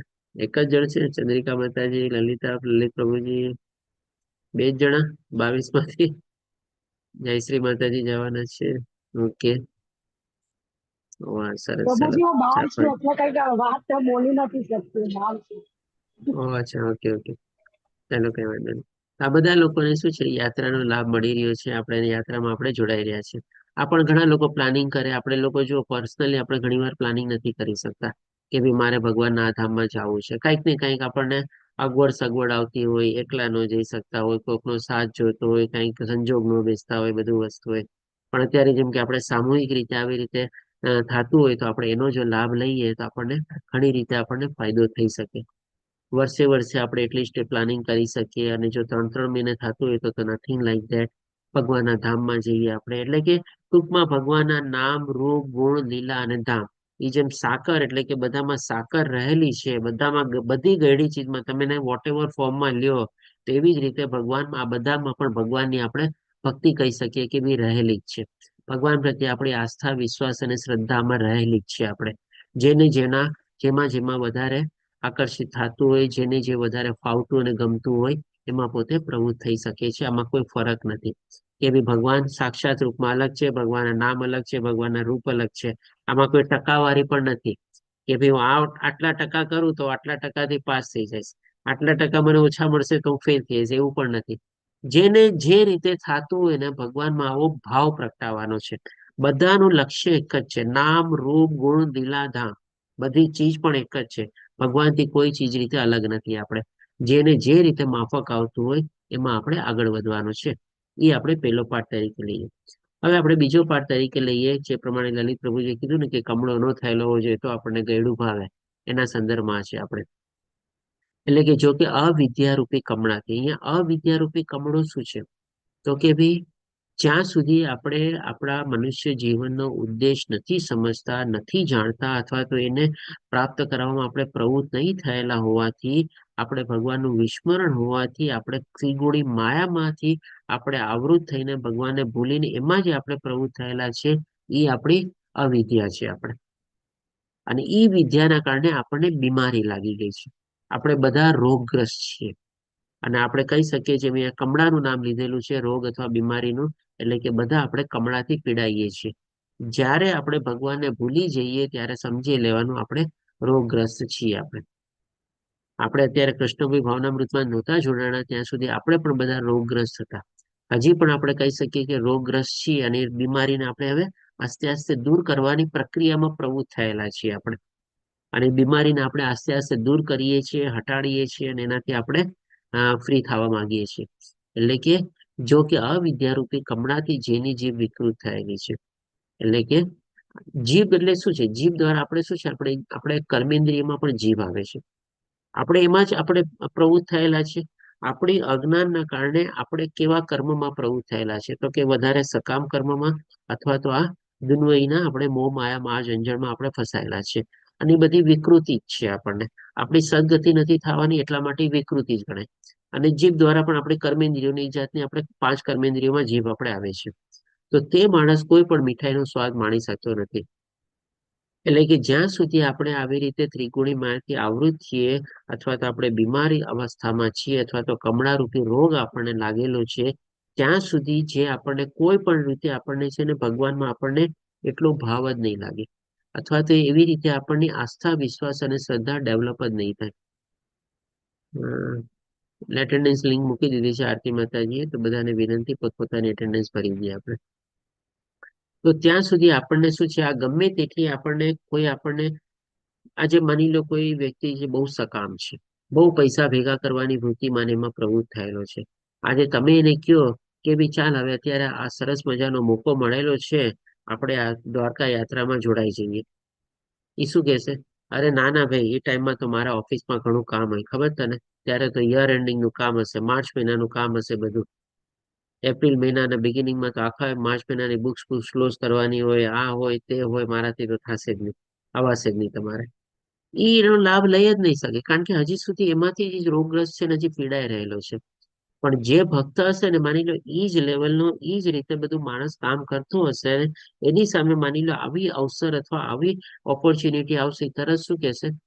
ઓ, આટલા બધા યાત્રાળુઓ જાય છે, આટલી સરસ રીતે પ્લાનિંગ કરેલું છે, આટલો સરસ રીતે પ્રોગ્રામ છે, આપણે ખાલી ભાગ લેવાનો છે, એમાં 5 દિવસમાં બધું આવી જાય છે. તમારે ગોમતી ઘાટ આવી જાય છે, દ્વારકાધીશના દર્શન આવી જાય છે, રૂકમણી મંદિર આવી જાય છે, ધ્વજાજીના પણ આપણે આરોહણ કરવાનો પણ કદાચ આપણને અવસર મળી શકે, ભાલકા તીર્થ પણ આવી જાય છે, અને બીજો કંઈક બીચ પણ આપણે કવર કરવાના છે ને, કદાચ કયું નામ છે બીચ, હું ભૂલી ગયો. એનીવે જે હોય, તો એ બધું આવી જાય છે. મારે તો લાભ લેવો જ છે, પણ કામ છે ને, ઠીક છે, ચાલ કંઈક ને કંઈક હું પ્લાનિંગ કરું છું, કોઈકને આપી દઈશું, કંઈક હમણાં, અથવા તો 2-4 દિવસ આમાં એડજસ્ટ કરી લઈશ. તમારે એ તરત આવી તકને છે ને તરત ઝડપી લે તમારે. પણ જે સકા, ના ના, મારા વગર તો એ કામ થઈ જ નહીં શકે, કોણ કરી જ નહીં શકે, થશે જ નહીં, મારે રહેવું જ પડશે, હું જઈ જ નહીં શકું, એમાં જ. કારણ કે એ રોગગ્રસ્ત છે, એટલે એમની તકનો એને લાભ મળી શકતો નથી. અને જે લોકો આવા ભક્ત હોય છે, તમારી તરત આવી તકનો લાભ ઉપાડશે અને તમારે એમાં પ્રવૃત્ત થવાની કોશિશ કરશે. તો ભગવાને પણ આપણને ભગવદ ગીતામાં એ જ કીધેલું છે કે કોણ લોકો ભગવાનમાં આસ્થા, વિશ્વાસ અથવા શ્રદ્ધા નથી રાખતા, અથવા કેવા પ્રકારના લોકો ભગવાનની શરણાગતિ નથી લેતા. જે 4 પ્રકારના આપણે બહુ સારી રીતે જાણીએ છીએ. આપણે બધા ત્યાં લેવલ 3 માં છે, એટલે આમાં આપણે ડિટેલમાં ડિસ્કસ નથી કરતા. તો આ બધા લોકો રોગી છે એકચ્યુઅલી. આ 4 પ્રકારના જે બતાવે છે તદ્દન મૂર્ખ લોકો, મનુષ્યમાં અધમ, જેનું જ્ઞાન માયા વડે હરાઈ ગયું છે, અને જેઓ અસુરો પ્રકૃતિ વાળા છે. આ બધા આપણે કહીએ ને કે રોગ અવસ્થા વાળા છે. આપણે જોવાનું છે કે ભાઈ આપણે આ 4 કેટેગરીમાંથી શેમાં આપણે પેલા બંધ બેસતા હતા, અને અત્યારે હવે શેમાંથી આપણે એમાંથી બહાર નીકળવાની કોશિશ કરીએ છીએ, અને આ બાજુનો આપણે કૃષ્ણ ભાવનામૃતનો આપણે માર્ગ આપણે અપનાવેલો છે. એટલે કે હવે આપણે શું છે, ડોક્ટર પાસે જઈએ, આપણે કઈ બીમારી ને તકલીફ હોય તો પેલા આપણને શું કે જીભ દેખાડો તમારે, આમ જીભ કરીને દેખાડીને આપણે ત્યાં જીભ તપાસે તમારે, અને તરત કે કંઈક ને કંઈક આ બીમારી લાગે છે. જો કે આજકાલ તો હવે એવા ડોક્ટર નથી રહ્યા કે ખાલી નાળ પકડીને અથવા તો જીભ જોઈને આપણને તરત આપણું નિદાન કરી શકે. એ લોકો પણ કહેશે કે ના ના આ ટેસ્ટ કરાવો, ઓલું ટેસ્ટ કરાવો, આપણને પછી જ આપણને નિદાન કરે છે. પણ પેલાના વખતમાં શું છે, ખાલી નાળ પકડીને આપણી જીભ તપાસીને એ લોકો કહી દેતા કે ભાઈ તમને આ ટાઈપની આવી કઈ બીમારી લાગે છે, આ કમી છે, આવી આમ કઈક થયેલું છે. જેવા કોઈ નિષ્ણાત હોય, આપણે તો અત્યારના જ વખતમાં આપણે નિષ્ણાત કોને લેવાના છે, એવા જો કોઈ આપણને ગુરુ મળી જાય, આપણા માટે એ જ નિષ્ણાત છે. તરત આપણને સમજી જશે કે ભાઈ અત્યારે કેવા પ્રકારના રોગથી આપણે ગ્રસ્ત થયેલો છે, અને કેવી રીતે અને કેટલા સમયમાં મારે એમાંથી એને બહાર કાઢવાનો છે. તો જ્યારે આપણે આવી અવસ્થામાં હશું, તો જેમ અહીંયા કમળાનો દાખલો છે, તો કમળામાં શું હોય છે, એને એ વ્યક્તિને મીઠું અથવા ગળ્યું ભાવતું હોય, તેમ છતાં જયારે એને કમળો થયેલો હોય ત્યારે એને મીઠું અને ગળ્યું આપો, ત્યારે એ ચીજ એને વધારે ઓર કડવી લાગે તમારે, અને એ ચીજનો પોતે આનંદો માણી શકે. જેમ કીધું ને કે ભાઈ એ માણસ માની લો, ઓલો વ્યક્તિ, આપણે બે વ્યક્તિના કમ્પેરિઝન કર્યા કે ભાઈ જે અત્યારે આવી રીતે એમાં જ પડેલો છે તમારે સકામૃતિમાં, એને આપણે મીઠાઈ લઈને ગયા કે ભાઈ ચાલો દ્વારકાનો યાત્રાનો આપણે અવસર છે, એ મીઠાઈ માણી જ નહીં શકે. એ મીઠાઈને કડવી જ લાગશે તમારે. અને ઓલો જે ભક્ત છે એ કહેશે કે આ સારો અવસર છે, ચાલ હું એને લઈ લઉં. એટલે કે ભાઈ એમાંથી બહાર નીકળીને સમય કાઢીને એમાં જશે તમારે.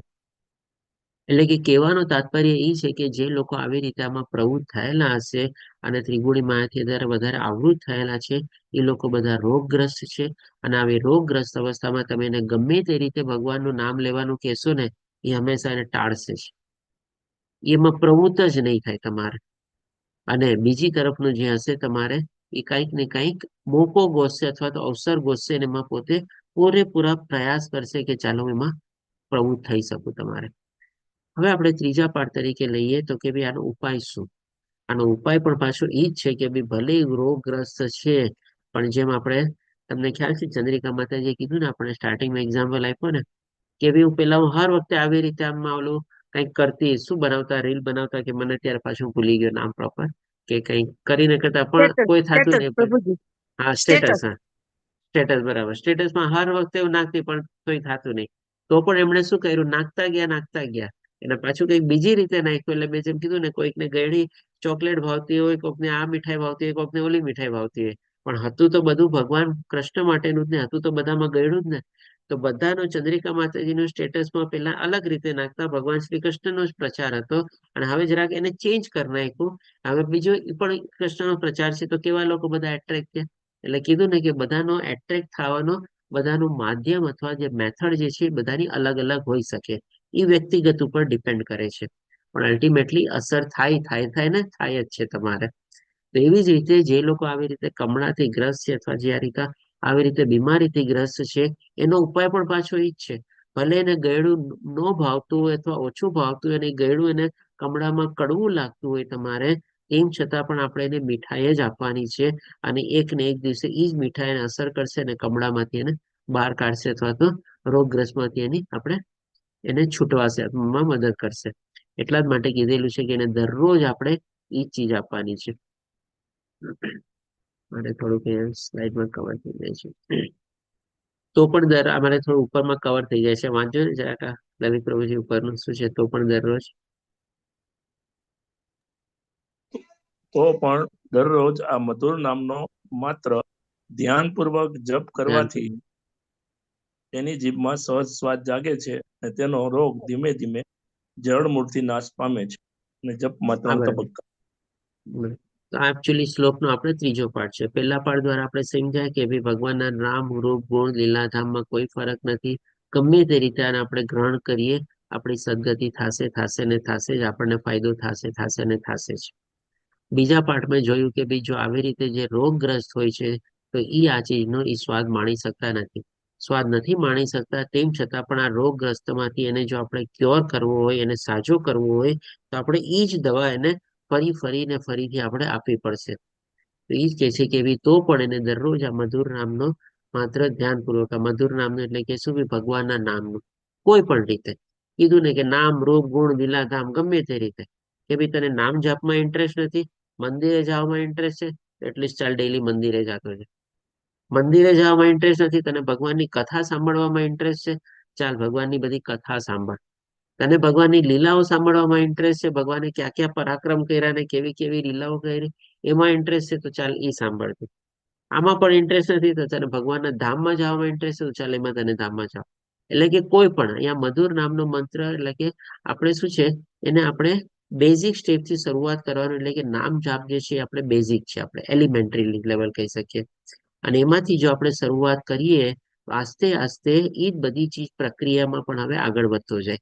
જેમ કે આપણે શું છે, ચોથા લેવલ 1માં આપણે જેમ કે ચોથા અધ્યાયથી બધાને શું કહીએ છીએ, તમે માની લો અત્યાર સુધી કાંઈ માળા નથી જપી, એક માળા તમે શરૂ કરી, એક માળા જપે, પછી આપણે એને શું કહીએ છીએ કે ભાઈ હવે તમે મંગળા આરતી કરો, અથવા તમે તમારા ઘરે ભોગ નહીં ધરાવો, તમારા ઘરે મંગળા આરતી કરો.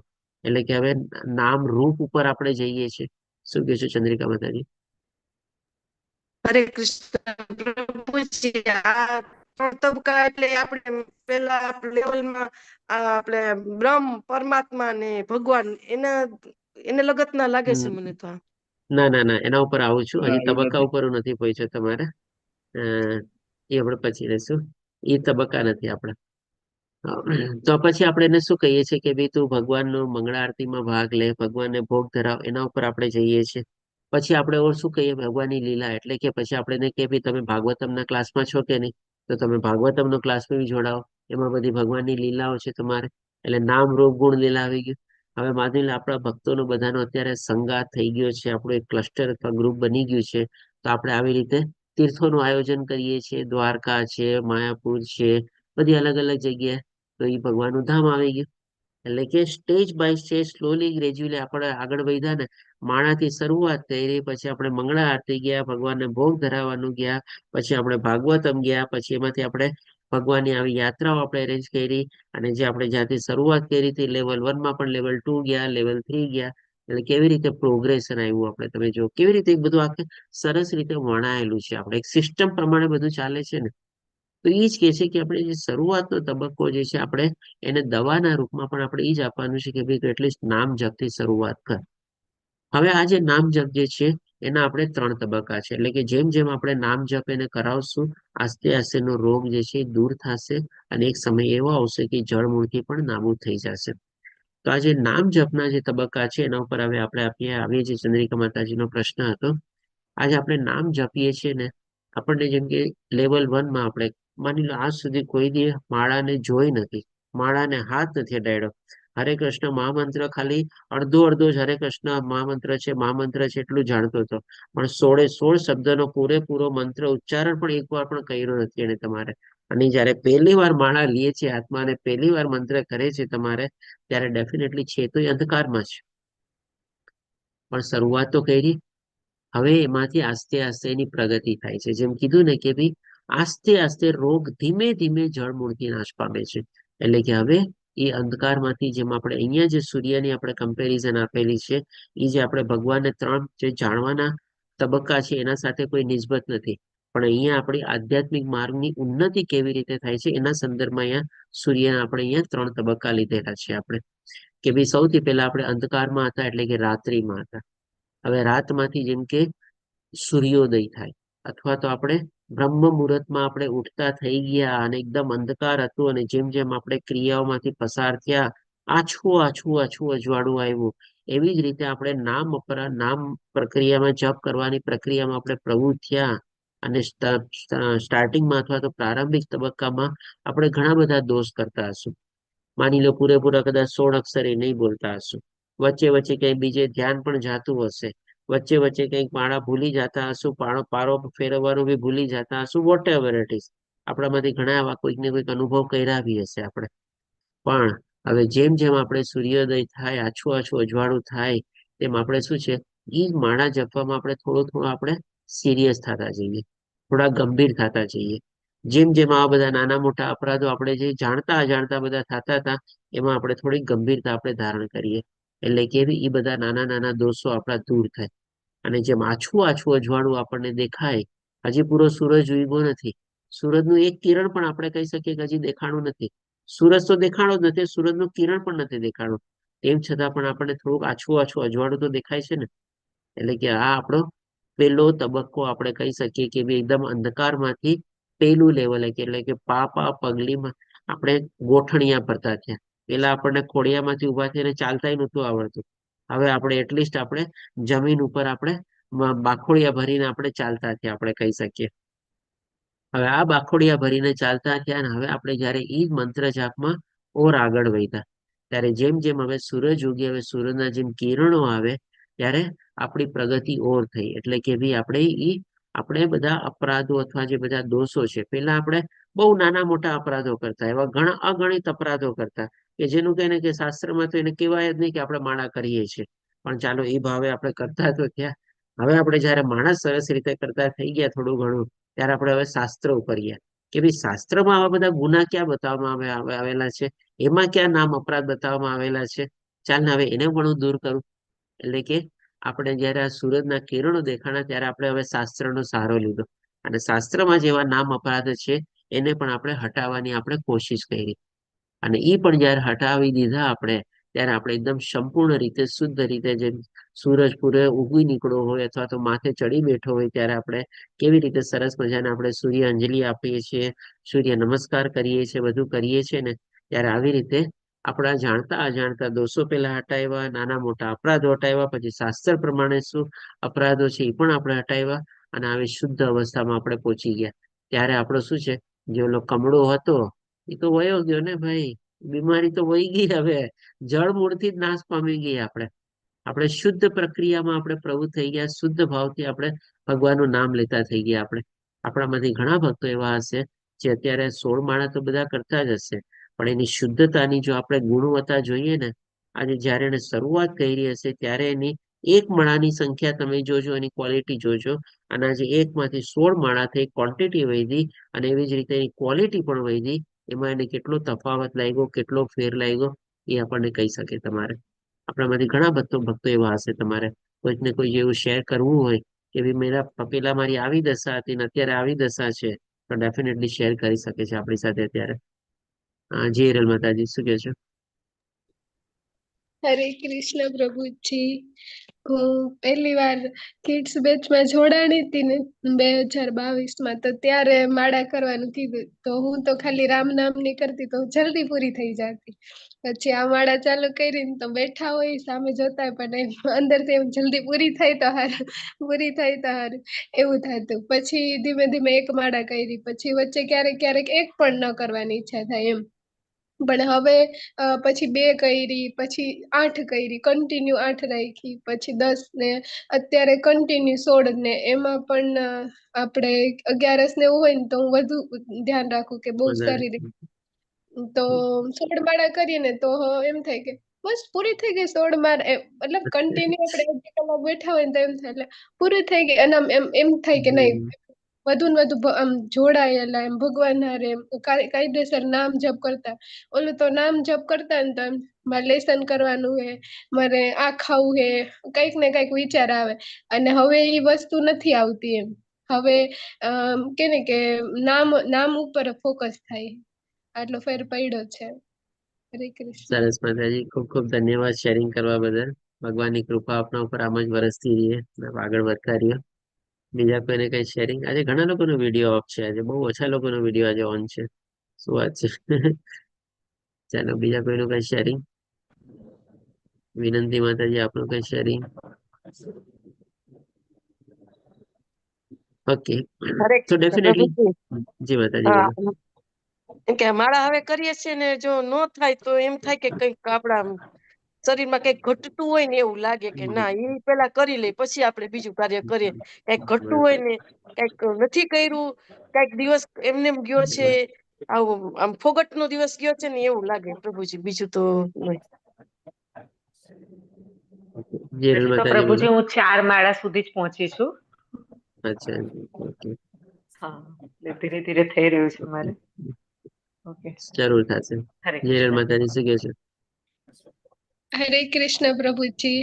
આ ચંદ્રિકા માતાજીએ કીધું ને કે પછી મજા ન આવે, તો એવું જ થાય. હું જયારે 8 માળા ને એવું કરતી ને તો હું એવું વિચારતી કે અત્યારે 4 માળા કરું, 2 બપોરે કરીશ, 2 સાંજે કરીશ. તો પછી ટાઈમ ન મળે ને પછી એમ થાય કાંઈ વાંધો નહીં, હવે કાલે કરશું.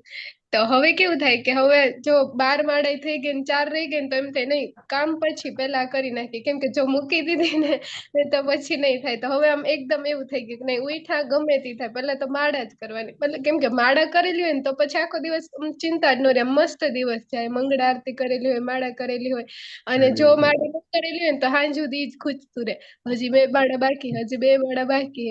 ને આમ અસંતોષ રહે એમ, એટલું આમ દિવસની મજા ન રહે એમ. હરે ઓકે, કૃષ્ણ. ધન્યવાદ માતાજી. એકચ્યુઅલી જો કેટલો તફાવત આવ્યો કે ભાઈ પેલા આપણે માળાને કાંઈ નહોતા કરતા, કોઈ મહત્વ નહોતા આપતા, અને હવે અત્યારે આપણે માળાને પ્રાધાન્ય આપતા થઈ ગયા. તમારે એની પણ ફર્સ્ટ પ્રાયોરિટી તમારે. પેલા આપણે સમજતા હતા કે ભાઈ આ બધું કામ જ પેલા જરૂરી છે, પછી ટાઈમ મળશે ત્યારે જઈને હું માળા કરીશ. અને હવે અત્યારે શું પરિવર્તન આવ્યું કે ભાઈ માળા થઈ ગઈ, મંગળા આરતી થઈ ગઈ, ભગવાનને ભોગ ધરાવી દઈ ગયો છે, હવે મારો આખો દિવસ બાકીનું બધું રોજિંદું કાર્ય શરૂઆત કરું. એટલે કે પ્રાયોરિટીની પ્રેફરન્સીસ કેટલી ચેન્જ થઈ ગઈ, તમે વિચારો. કેટલો આસમાન જમીનનો ફરક આવી ગયો. અને આના ડેફિનેટલી લાભ જો જોવા જઈએ આપણે તમારે, તો કેટલી બધી આપણી જીવન શાંતિમય થઈ ગયું આમ જોવા જઈએ તો. તો ડેફિનેટલી જે પ્રમાણે કહેવામાં આવેલું છે, આપણે જેમ જેમ આમાં આગળ વધશું ને આપણા જે બધા રોગગ્રસ્ત અવસ્થા જે છે ને બધું જળ મૂળથી આપણે બધું નાબૂદ થશે. બધી બીમારીઓ આપણે સંપૂર્ણ રીતે આપણે નાબૂદ થઈ જશે. બીમારીઓ બધી ભૌતિક દુનિયાના જ બધા દુઃખ, દર્દ, મોહ, માયા ને એ બધું જ છે આપણું. માં આ બધી જેમ જેમ ભગવાનની અલગ અલગ રીતે આપણે સ્વાદ ચાખશું, મીઠાઈઓનો સ્વાદ ચાખશું, આપણે બધો રોગ પણ છે ને આસ્તે આસ્તે નાબૂદ થશે, અને આપણને એક સરસ મજાનો હાયર ટેસ્ટ મળી જશે. અને એ જેમ ભગવાને આપણને બીજા અધ્યાયમાં બતાવેલું છે ને, એ હાયર ટેસ્ટ જે આપણને મળી જશે, ત્યાર પછી ભૌતિક દુનિયાના બધા રસો આપણને ગૌણ લાગશે. તમારે બધા અનઇમ્પોર્ટન્ટ થઈ જશે. એનું કઈ મહત્વ જ નહીં રહે. તમારે મળે કે ન મળે એ પણ આપણને એવી અવસ્થા સુધી પહોંચી જશું. અને એ જ અવસ્થા આપણે કહી શકીએ કે ભાઈ આપણી વૈરાગ્યની અથવા વિરક્તિની અવસ્થા કેળવવામાં આપણને એ મદદ કરશે. એટલે કે બધું છે ને સ્ટેપ બાય સ્ટેપ થાય છે, બધું એકસાથે ઇન્ટરકનેક્ટેડ થાય છે, અને બધું છે ને સાયમલ્ટેનિયસલી ચાલે છે. એવું નથી કે આપણે કહીએ કે ભાઈ જિંદગીના પાછલા સમયે કરશું, અંત સમયે કરશું, રિટાયર થયા પછી કરશું, એ રીતે કરશું ને તો બંને અલગ અલગ અલગ જ રહેવાનું છે. અને ક્યારે આપણી કે ને કે જીવનનો સાર્થકતા રીતે આપણે ઉપયોગ કરી શકશું જ નહીં. પણ એક સાથે જ જીવનમાં જો આપણે બંનેને એક તાંતણાની સાથે ચલાવશું ને આપણે, તો આપણું છે ને બંને રીતે પ્રગતિ થશે. આધ્યાત્મિક પ્રગતિ પણ થશે, અને ભૌતિક પ્રગતિ જે આપણે કરવાની હશે ને એ થશે. આપણે બહુ વધારે એમાં લાગવાનું નથી પાછળ એમાં, કે ભૌતિક પ્રગતિને જ મારે પ્રાધાન્ય આપવાની છે એ જરૂરી છે, અને સમય આવશે પછી ત્યારે આધ્યાત્મિક પ્રગતિ કરીશ. પણ આધ્યાત્મિક પ્રગતિને જો પ્રાધાન્ય આપશું ને, તો ભગવાન આપણને ક્યાંય પાછળ નહીં છોડે. ભગવાન એના ભક્તોની પૂરેપૂરી કાળજી રાખે છે, એને રક્ષણ આપે છે, એની જે જરૂરિયાત છે એ પૂરી પાડે છે. એને ખબર છે મારા ભક્તને ક્યારે જોવે છે, કેટલું જોવે છે ને કેવી રીતે જોવે છે. બસ આપણે ભગવાનની શરણાગતિ લેવાની છે ને ભગવાનની ભક્તિમાં પ્રવૃત્ત થવાનું છે. બધું પછી ભગવાનના ભરોસે આપણે છોડી દેવાનું છે બસ. હવે આપણે જોઈએ કે ભાઈ આ જે નામ અપરાધ ક્યાં ક્યાં છે. આપણે શાસ્ત્રના હિસાબે જે 10 નામ અપરાધ બતાવવામાં આવેલા છે એ આપણે જોઈ લઈએ. આમાંથી કેટલા લોકોએ પહેલા આપણા ઓલરેડી આ નામ અપરાધ વિશે જાણેલું છે અથવા એને ખબર છે? જે લોકો રિપીટર હશે એને તો ખબર જ હશે ડેફિનેટલી, નો ડાઉટ. કે હિરલ માતાજી, આરાધિકા માતાજી, ઓકે, મિત્રા માતાજી, લલિત પ્રભુજી, આ બધાને ખબર છે. ઓકે, ચાલો, ગુડ, સરસ છે. તો જો આપણે 10 અપરાધ નામ અપરાધ બતાવવામાં આવેલા છે, આ શાસ્ત્ર પ્રમાણે છે. આના સિવાય મને જે મેં તમને કીધું ને કે આના સિવાયના જો કોઈ આપણે અપરાધ કરતા હોય ને તો એ પણ ડેફિનેટલી અપરાધ તો છે જ. પણ આ તો શાસ્ત્ર નિર્મિત જે આપણે અપરાધ જે છે એ તો આપણે ટાળવા જ જોઈએ. પણ જે એલિમેન્ટરી અથવા જે પ્રિલિમિનરી સ્ટેજમાં છે ને, જેમ કીધું ને કે જાણતા અજાણતા ઘણા બધા આપણા અપરાધો થતા હોય. મોતીની માળામાં આપણે બરાબર પારા ન ફેરવતા હોઈએ, પૂરેપૂરા 16 અક્ષર ન બોલતા હોઈએ, અડધા બોલતા હોઈએ, અડધી રીતે કરતા હોઈએ, ક્યારેક અડધી માળા કરીને આપણે છોડી દેતા હોઈએ, ક્યારેક માળા કરતા કરતા ધ્યાન બીજે વયું જતું હોય, ફરીથી પાછા આપણે 2 પારા એમને ફેરવી દઈએ કે ભાઈ આટલી સમયમાં તો મારા 2 પારા ફેરવાઈ જતા, ચાલ 2 પારા ફેરવી દો. ભલે મંત્ર મનમાં બોલેલો હતો ને, ભલે આજે કોઈ માળા જપતા જતા આપણને કોઈ પૂછવું આવે, આજે બહુ સાસુને પૂછવું આવે કે ભાઈ તમે ઓલું મૂક્યું તો એમાં કેટલી સીટી વાગી છે, આપણે માળા જપતા જપતા કહીએ કે ભાઈ આમ 4 દેખાડવાની બદલે આપણે બોલવાની પ્રક્રિયા બોલ 4 વાગી ગઈ છે, તું ખ્યાલ રાખજે, હવે તો ધ્યાન રાખજે. પછી આપણે શું કરીએ ભાઈ આટલી વારમાં તો 2 વાર 2 મંત્ર બોલી લીધો એટલે 2 પારા ફેરવી દઈએ આપણે. આવા બધા ઘણા અપરાધો આપણે કરેલા હોય તમારે. આ તો બધા શાસ્ત્રોમાં તમને નહીં મળે કે ભાઈ શાસ્ત્રોમાં તમને આ 10 અપરાધ મળશે તમારે. તો આવા જાણતા અજાણતા નાના મોટા જે અપરાધ હોય એને પણ અપરાધ ગણવાના છે. એ તો આપણે પોતે જ આપણે પાર કરવાના છે, કારણ કે આપણે પોતે જ ક્રિએટ કરેલા છે, તો આપણે પોતે જ એનાથી આપણે દૂર થવાના છે. પણ જે શાસ્ત્ર પ્રમાણે જે 10 અપરાધ છે એના સંદર્ભમાં આપણે જોઈ લઈએ તો કે ભાઈ ભક્તોની નિંદા નહીં કરવી, જે આપણે ઓલરેડી જાણી ગયા, ભક્તોની નિંદા અને ટીકા કરવી એ બહુ મોટો વૈષ્ણવ અપરાધ છે. આપણે 6ઠા મંત્રમાં જ લીધેલું આજે આપણે. અને શિવ તથા બ્રહ્મા જેવા દેવોને ભગવાન વિષ્ણુના સમાન ગણવા, એટલે કે ભાઈ બધા દેવી દેવતાઓને એક અલગ દરજ્જો છે. એ લોકો પણ એટલા જ આદરણીય છે, એ લોકો પણ એટલા જ માનપૂર્વક છે. પણ એને ભગવાન શ્રી કૃષ્ણની અથવા વિષ્ણુના એકદમ એક સ્તરમાં અથવા એક લેવલમાં આપણે નહીં સમજવાના. આપણે શું તફાવત છે, કેવી રીતે દેવી દેવતાઓને પૂજવા અને કેવી રીતે ભગવાન શ્રી કૃષ્ણને પૂજવા આપણે જાણી ગયા છે. તો એ રીતે આપણે એની પૂજા ભક્તિમાં આપણે પ્રવૃત્ત થયેલા રહેવાનું. એવું નથી કે ભાઈ ચાલ આટલા વર્ષો સુધી આપણે જે કરતા આવ્યા હોય સંપૂર્ણ રીતે હવે એને નાબૂદ કરીને છોડી દે. જો એવી અવસ્થા સુધી આપણે ક્યારેક પહોંચી શકીએ ઉત્તમ અધિકારીને તો બહુ સારું છે. પણ જે આપણે પરંપરા અને બધા પ્રમાણે ચાલતું હોય થોડું ઘણું આપણે હજી ટકાવી રાખવું પડે કદાચ. પણ હવે આપણો એવો પૂજવાનો જે ભાવ જે છે આપણો ચેન્જ થઈ જાય. આપણે કે ભાઈ આપણે ભગવાન શ્રી કૃષ્ણની પરમ ભક્તિ કરવાની છે, બાકી બધા દેવી દેવતાઓ એના સંદર્ભમાં આપણે આવેલા છે ને એ રીતે આપણે એને પૂજવાના છે. અને આધ્યાત્મિક ગુરુના આદેશનો અનાદર કરવો, આપણામાંથી જે લોકો દીક્ષા લીધેલી હોય, જો એને જે આપણને જે આદેશ આપેલો હોય એ આદેશ આપણે અક્ષરશ આપણે અવશ્ય પાળવો જોઈએ. આપણે કહીએ કે હું આટલું પાડીશ આટલું નહીં પાડવું એમ નથી. જેમ ભગવાન 10મા અધ્યાયમાં અર્જુન કહે છે ને કે ભાઈ આપે જે મને બોધ આપ્યો બધે બધો તમારે સ્વીકારું છું અને સંપૂર્ણ રીતે એના હું આપણે સ્વીકાર કરું છું. તો ડેફિનેટલી આપણે પણ આ જે આપણને ગુરુ પણ આપણે ભગવાનના જ પ્રતિનિધિ છે. આપણે તો ભગવાનના પ્રતિનિધિ તરીકે આપણને જે આપણને આદેશ આપેલો હોય એ આપણે સરસ રીતે આપણે એને પાલન કરવું જોઈએ, એનો કોઈ રીતે આપણે અનાદર ન કરવો જોઈએ. અને વૈદિક ગ્રંથો અથવા શાસ્ત્રોની નિંદા કરવી એ પણ એક બહુ મોટો અપરાધ છે. આપણને શાસ્ત્રો ન સમજવામાં આવે તો આપણે એની નિંદા કરવાને તેટલી લાયક નથી બની જતા. ન સમજવામાં આવે એ આપણો દોષ છે. આપણે એને અપાત્ર તરીકે આપણી અપાત્રતા ગણવી જોઈએ. પણ એની આપણે નિંદા કરવાનો આપણને કોઈ અધિકાર નથી મળતો. પછી હરે કૃષ્ણના જાપનો મહિમા એક કલ્પના ગણવો. ડેફિનેટલી આ કોઈ કાલ્પનિક મંત્ર નથી. આપણા શાસ્ત્રમાંનું નિવેદન કરવામાં આવેલું છે. ઇવન ભગવદ્ ગીતામાં પણ કહે છે કે નામ મંત્રમાં જાપ તરીકે હું રહેલો છું. તો 10મા અધ્યાયના 25મા શ્લોકમાં પણ ભગવાને કીધેલું છે. અને આ બ્રહ્માજી દ્વારા જ આ મંત્ર આપણને આપવામાં આવેલો છે. તો આ હરે કૃષ્ણ મહામંત્ર જે છે આપણે કોઈ કાલ્પનિક નથી, શાસ્ત્રોમાં પણ એનો સંદર્ભ આપવામાં આવેલો છે. અને એમાંથી જ આપણે એને મહામંત્ર તરીકે આપણે એને સ્વીકારીએ છીએ. અને ભગવાનના પવિત્ર નામના કેટલાક અર્થઘટન કરવા કે ભાઈ અલગ અલગ નામના અલગ અલગ રીતે આપણે કે આ બધું કહી શકીએ. આપણે થોડા ઘણા આપણા કનિષ્ઠ અધિકારીના લક્ષણ હોઈ શકે કે ભગવાન એક જ જગ્યાએ છે, મંદિરમાં છે અને આ છે, એટલે કે આવી જ રીતે આપણે એને ભગવાન સમજવા. જેમ આપણે ગયા શનિવારે થોડું કનિષ્ઠ મધ્યમ અધિકારી ઉચ્ચ અધિકારીના સંદર્ભમાં આપણે સમજ્યા ને કે આપણે પ્રસાદ લેવાની પ્રક્રિયાનો એક પ્રશ્ન હતો. આપણને કોઈક માતાજીએ પૂછ્યું હતું કે ભાઈ આપણે લંગર લાગેલી હોય અને ત્યાં આપણને પ્રસાદ આપવામાં આવે તો આપણે એને કેવા ભાવથી લેવાનો. તો આપણે શું છે કે ભાઈ જેમ કે જે કનિષ્ઠ અધિકારી હોય એ શું સમજે કે ભાઈ મંદિરમાં જે પ્રસાદ અપાવે, જે મંદિરમાં જે સર્વ કરવામાં આવે એને જ પ્રસાદ કહેવાય, બાકી બધાને પ્રસાદ નો કહેવાય. એટલે એ શું સમજે કે ભાઈ આ તો મંદિરની બહાર છે, લંગરમાં આવી રીતે રાખેલું છે તો આને પ્રસાદ ન ગણાય. કોઈ મધ્યમ અધિકારી શું સમજે કે ના ભાઈ મંદિરનો જે એક ભાગ તરીકે છે આવી રીતે અને અહીંયા લંગર લાગેલી છે અને આપણે એને પ્રસાદ તરીકે ગ્રહણ કરવો જોઈએ તો કદાચ માની લઈએ. એટલે કે પ્રસાદને રીતે જોવે છે તમારે, એટલે કે એની કન્ટેન્ટ ઉપર જાય છે.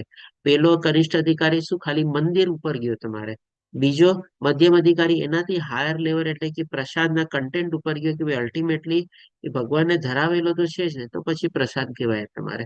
પછી ગમે ત્યાં સર કરવામાં આવે તમારે. અને જે ઉચ્ચતમ અધિકારી છે એ શું જોવે છે કે ભાઈ એ પ્રસાદ બનાવવાવાળાની અને જે પીરસવા વાળાની જે છે એની પણ ભાવના જોવે છે કે ભાઈ કેવી ભાવનાથી મને પ્રસાદ ગ્રહણ કરવાની વિનંતી કરે છે ને બધું તમારે, તો મારે એને ગ્રહણ કરવો જોઈએ કે ન જોવે, ત્યાં સુધી પોતે એની ઉચ્ચતર સ્થિતિ સુધી પહોંચે છે. એટલે કે જોવાના પણ અલગ અલગ લેવલ થઈ ગયા. એટલે કે એવા અર્થઘટન કાઢવાના પણ અલગ અલગ લેવલ હોય તમારે. કનિષ્ઠ અધિકારીને અલગ લેવલ પ્રમાણે અર્થઘટન કાઢે તમારે. કારણ કે ઘણી વાર આપણે જાણીએ છીએ કે ભાઈ કનિષ્ઠ અધિકારીને શાસ્ત્રોનું એટલું માહિતી ને જ્ઞાન ઓછી હોય છે તમારે. કોઈક એનો વિરોધ કરે તો એનો પ્રતિકાર નથી આપી શકતા, રિસ્પોન્સ નથી આપી શકતા. એટલે કે ભાઈ ડેફિનેટલી ભગવાન કૃષ્ણના પવિત્ર નામનું અલગ અલગ રીતે અર્થઘટન કરીને એને સમજાવવાની કોશિશ કરી, પણ એક આપણો અપરાધ છે. આપણે પૂરેપૂરું એની પાછળનું જ્ઞાન મેળવીને આપણે એને અર્થઘટન કાઢીને આપણે એને સમજાવવા જોઈએ. અને પવિત્ર નામના જપ ઉપર બળપૂર્વક આપણે પ્રાપ્તિ કરવી. એટલે શું કે ઘણા લોકોને શું હોય કે ભાઈ ઠીક છે હું આટલી માળા કરું છું ને આ બધા મારા અપરાધો તો માફ થઈ જશે, અથવા તો ચાલ હવે આ અપરાધ થઈ ગયો છે, આ મારાથી ભૂલ થઈ ગઈ છે, 16 માળાની બદલે હું 20 માળા કરી નાખીશ, 21 માળા કરી નાખીશ. એટલે કે એને કમ્પેન્સેશન તરીકે જો ગણતા હોય ને કે ભાઈ હું પાપવૃત્તિ કરું છું ને માળા કરીશ તો મારી પાપવૃત્તિ ધોવાઈ જશે, એવા ભાવથી ગણતા કરતા હોય માળા, તો એ પણ એક જાતનો અપરાધ જ છે આપણે. અને હરે કૃષ્ણ જ આપને ફળદાયી પ્રભુ. હવે એનાથી ઉલટું આપણે લઈએ કે ભાઈ હું આટલી માળા કરું, ભગવાન મારું આટલું કામ તમે પાર પાડી ગયો, તો એ પણ એક જાતની સકામવૃત્તિ થઈ ગઈ. એટલે કે ફળ મેળવવા માટે જો ભગવાનની આપણે માળામાં પ્રવૃત્ત થઈએ તો પણ એક જાતનો અપરાધ જ છે આપણે. અને આ ભક્તના પવિત્ર નામના મહિમા વિશે સૂચન આપ્યું.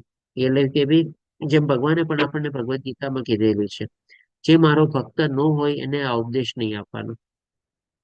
આજે કોઈ આપણી પાસે સામે ચાલીને પૂછવા આવે, જે પારમાતાજી આપણે રહેશે શું કહેશો? વિડીયો કરજો થાય તો. હરે કૃષ્ણ પ્રભુજી.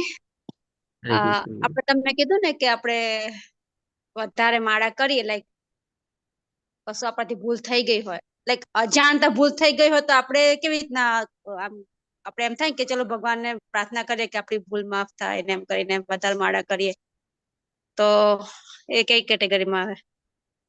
જો માતાજી આ પ્રશ્ન સારો છે. આના સંદર્ભમાં હું કહીશ કે જો માની લો જાણતા અજાણતા પહેલા તો તમારી ભૂલ થઈ ગઈ. હવે તમે ભૂલ થઈ છે, તમે પોતે સમજ્યા, તમે એનો સ્વીકાર કર્યો, અને હવે બરાબર. તમે માળાનો સહારો લ્યો છો. જો પ્રાયશ્ચિત કરવા માટે તમે માળાનો સહારો લ્યો ને તો બરાબર છે, પણ હવે એજ. તમે પ્રાયશ્ચિત કરવાના હિસાબે નહીં કે ભાઈ ચાલો ભૂલ થઈ ગઈ તો થઈ ગઈ, બરાબર છે, માળા કરી લેશે મટી જશે તમારે, એવા ભાવથી જો કર્યું હોય તો થોડોક આપણો અપરાધ છે. અને એનાથી જે મોટો અપરાધ શું છે તો કે ભાઈ ચાલો માળા કરવાથી ભૂલ તો આપણી મટી ગઈ ને, ચાલ હજી આ બીજી વારે ભૂલ કરીશ વાંધો નહીં આવે. એટલે કે ઓર હજી એવી પાપવૃત્તિ ભૂલવામાં આપણે પ્રવૃત્ત થઈ ગયા તમારે. ભૂલ માટે કે ના માટે કે ભગવાન, એ તો ભગવાનને હા, ખબર પડે. પ્રાયશ્ચિત માટે જ કહું છું પ્રભુ, પ્રાયશ્ચિતના બસ જો ભાવથી. પ્રાયશ્ચિત માટે કરો ને તો એ તમારો સારો ભાવ છે. અને આ બધી ચીજને છે ને આપણે જેમ કે ને લાઈફ ટાઈમ ઓપોર્ચ્યુનિટી તરીકે લેવાની, અથવા તો જેમ આપણે લાઈફ લાઈન હોય ને આપણે લાઈફ લાઈન તરીકે લેવાની કે ભાઈ જાણતા અજાણતા મારો આ અપરાધ થઈ ગયો છે, મારે હવે હા, આનું પ્રાયશ્ચિત કરવું છે. બસ હવે હું એકદમ તકેદારી લઈશ કે આવી ભૂલ મારી ભવિષ્યમાં ન થાય. એટલે કેટલી કે વાર ભાઈ ના. મારો ફરીથી મારે નહીં, એટલે કે એવી લાઈફ લાઈન તરીકે આપણે એને લાઈફ ટાઈમ ઓપોર્ચ્યુનિટી તરીકે આપણે એને યુઝ કરવાની તો બરાબર છે, અને પ્રાયશ્ચિત તરીકે યુઝ કરવાની. આ 3 રીતે ભાવ હોય તો બરાબર છે. બાકી ઘણી અધરવાઇઝ જો બીજી રીતે લઈએ. આપણે જોબ ઉપર આપણે આમ એવું બધું કંઈક થઈ જાય ને, આપણે જે કરવું ના હોય પણ આમ બાય મિસ્ટેક એવું કઈ થઈ જાય તો આપણે દુઃખ થાય કે કેમ મારાથી આ બધું થઈ ગયું માતાજી જો આના સંદર્ભમાં પણ હજી હું તમને કહું, જે જોબ નું ને એનું તમે કહો છો ને, આ બધી છે ને ભૌતિક ચીજ છે. હવે આ આઈ નો. ભૌતિક ચીજોમાં જે કાંઈ પણ ભૂલ ને બધું થઈ ગયું ને, અને તમે એને જો એને આધ્યાત્મિક ની સાથે કનેક્ટ કરશો ને તો તમે એ થોડું સકામ વૃત્તિ થઈ ગઈ તમારે. તમારા જો ભૌતિક રીતે તમારી જે કાંઈ પણ ભૂલ થયેલી છે ને, જો સૌથી સારો સોલ્યુશન તમારે ગોતવું હોય ને, તો જેના થકી ભૂલ થઈ હોય અથવા તો જેના દ્વારા ભૂલ તમારા માટે ભૂલ થઈ ગઈ હોય, તમારે એની પાસે વ્યક્તિ અથવા જેને કોઈને નુકસાન પહોંચ્યું હોય એની પાસે જઈને તમે છે ને પ્રાયશ્ચિત કરી લે, તમે જઈને માફી માંગી લો, બસ વાર્તા પૂરી. ભૌતિક રીતને તમે ભૌતિક રીતે છે ને સમાપ્ત કરવાની કોશિશ કરો. ભૌતિક ચીજને તમે જયારે આધ્યાત્મિકમાં તમે જોડશો તો તમારું છે ને ભક્તિ તમારી ડાયલ્યુટ થઈ જશે. એને તમે અનન્ય અને શુદ્ધ ભક્તિનું નામ નહીં આપી શકો. પ્રભુજી આમ સ્વભાવ એવો હોય ને કે પછી આમ બોલી ના શકીએ આપણે સામે જઈને કેમ, હા બસ જો એ સ્વભાવ પણ પ્રોબ્લેમ પાછો હોય, એ બી આ પણ ઇફેક્ટ કરે પાછું ને, એટલે એમ થાય આ કે માફી ભૌતિક માંગી લે દિલથી, પણ સામે જઈને વાત ના કરી શકીએ એમ, કે વળી ના પાછું લાંબુ માતાજી થોડી થશે કે સામે વાળું ઇગ્નોરન્સમાં છે, સામે વાળા પાસે આધ્યાત્મિક બુદ્ધિ નથી. બરાબર છે, કાંઈ વાંધો નહીં. પણ તમારે છે ને એને કહીને માફી માંગી લેવાની, અને તમારે પણ એને હવે એને પણ જો થોડોક પ્રવૃત્ત કરવું હોય ને, તમારે એની પાછળનું કારણ બતાવવાનું. ક્યારેક ક્યારેક શું છે, આવા વ્યક્તિ પાસે તમે જઈને માફી માંગો ને, એ તમને પૂછે, અરે તારામાં આટલો ચેન્જ ક્યાંથી આવ્યો? તું તો કોઈ દી મારી સામે આવતી નથી. આજે તો તે તારા સ્વભાવથી વિરુદ્ધનું કામ કર્યું છે. તને આવી પ્રેરણા ક્યાંથી મળી? હવે તમે એનું કારણ બતાવો કે જો મને આ જ્ઞાન મળ્યું, મને આ સમજણ મળી. કદાચ હોઈ શકે માણસમાં પણ પરિવર્તન આવે, જેમ તમારામાં પરિવર્તન આવ્યું હોય. એટલે કે બરાબર છે. એકબીજાને માધ્યમ તમે બનાવી શકો છો. માતાજી થોડુંક તમારે આઉટ ઓફ ધ બોક્સ જઈને કરવું જ પડે છે આપણે. પણ જો તમે આવી રીતે કનેક્શન બાંધી દેશો ને આધ્યાત્મિક અને તમારે ભૌતિક, અને તો તમારી શુદ્ધતા નહીં જળવાય, તમારે પવિત્રતા નહીં જળવાય. તમારી શુદ્ધ ભક્તિ, અનન્ય ભક્તિ સુધી પહોંચવામાં તમને ઘણો ટાઈમ લાગશે. હું એમ નહીં કહીશ કે તમે નહીં પહોંચી શકો, પણ તમને ઘણો ટાઈમ લાગશે તમારે. એટલે મિક્સિંગ નું કરો, બધું અલગ જ રાખો. ભૌતિક અલગ અલગ, મારું આધ્યાત્મિક અલગ, મારે શુદ્ધ ભક્તિમાં આગળ વધવું છે બસ. અને આ બધું ઓફિસની જંજાળ, ઘરની જંજાળ, સાસુની જંજાળ, પતિ પત્નીની જંજાળ, એ બધું તો ચાલ્યા જ કરવાનું છે તમારે. એનો તો કોઈ જી આરો જ નથી. તમારે કહીએ ને આપણે કે જેટલું તમે એને સેપરેટ રાખશો ને, એટલું તમને વધારે ફાયદો છે. જેટલું મિક્સ કરશો તમને જ નુકસાન છે. જેમ આપણે કીધું ને કે આ બધા અપરાધો છે ને ગંભીર, અવરોધક અને આપણને નુકસાન પહોંચાડનાર છે. બસ. જી પ્રભુજી. હરે કૃષ્ણ ધન્યવાદ. પ્રભુજી. પ્રશ્ન બહુ સારા હતા, બહુ પ્રેક્ટિકલ પ્રશ્ન હતા. અને મેં બને ત્યાં સુધી તમને એ જ રીતે જવાબ આપવાની કોશિશ કરી કે જેથી તમને છે ને ફાયદો વધારે થાય. બાકી જો જી ઘણા લોકો આવી જ રીતે કરતા જ હોય છે, મિક્સિંગ કરીને તમારે. પણ એમાં શું છે, આગળ વધવામાં આપણને યાત્રા બહુ કઠિનદાયક થઈ જાય છે. જી પ્રભુજી. Okay, thank you. ધન્યવાદ માતાજી. ધન્યવાદ. ઓકે. હા, પછી હવે કે ભાઈ અભક્ત અને પવિત્ર નામ, એટલે કે ડેફિનેટલી જ્યાં સુધી કોઈ પૂછે નહીં ત્યાં સુધી આપણે એવા કોઈ સામે ચાલીને આપણે ભગવાનનો ઉપદેશ કોઈને દેવા જવાની જરૂર નથી. વણ માંગી સલાહ નહીં આપવાની. આપણી જે સલાહ જે છે, આપણા સલાહ સૂચનને છે ને એને આપણે મૂલ્યવાન બનાવવાના છે. એને આપણે છે ને વેલ્યુલેસ અથવા ફ્રીમાં આપણે બાંટવાનું નથી. કારણ કે ફ્રીની બધાને લોકોને કોઈ વેલ્યુ હોતી નથી. હવે આપણે એને મૂલ્યવાન બનાવવાના છે. એનો મતલબ એમ નહીં કે આપણે એની અગેન્સ્ટમાં કોઈ આપણે દ્રવ્ય અથવા કોઈ કિંમત લેવાની છે, પણ એ મૂલ્ય સેન્સમાં એ રીતે બનાવવાના છે કે સામે વાળાને એને કે પરખ થાય કે ભાઈ આજે જેમ કે મેં દાખલા તરીકે આપણે કીધું પારુલ માતાજીને કે ભાઈ એ પણ તમને સામેથી પૂછે કે તમારામાં આવું પરિવર્તન ક્યાંથી આવ્યું? તમારો તો સ્વભાવ તો એવો છે કે તમે તો એક જગ્યાએ બેઠા હો, તમે તો કોઈ સામે આવીને વાત નથી કરતા. તો આવું બધું તમારામાં પરિવર્તન ક્યાં થાય? નહીં પણ તમે ત્યાં મારી સામે આવીને માફી માંગો છો. ઘણી વાર છે ને સામેવાળી વ્યક્તિ છે ને બહુ આપણા જે વર્તણૂકથી હોય ને બહુ ટચ થઈ જાય. આપણે એને કે ને કે ભાઈ આમ હલી જાય તમારે કે ભાઈ આ માણસમાં આવું પરિવર્તન, આવી રીતે વ્યવહાર આનો, એને પણ આમ થોડોક આઘાત લાગે. અને એ જયારે આપણને આવી રીતે બધું પૂછે કરે ને, ત્યારે આપણે એનું વેલ્યુ ક્રિએટ કરીને આપણે એને પ્રસ્તુત કરવાનું છે. આપણે એ સેન્સમાં આપણે અહીંયા વેલ્યુ લેવાની છે, નહીં કે ભાઈ આપણે એને કોઈક આપણે ભૌતિક રીતે કોઈ કિંમત બાંધવાની છે.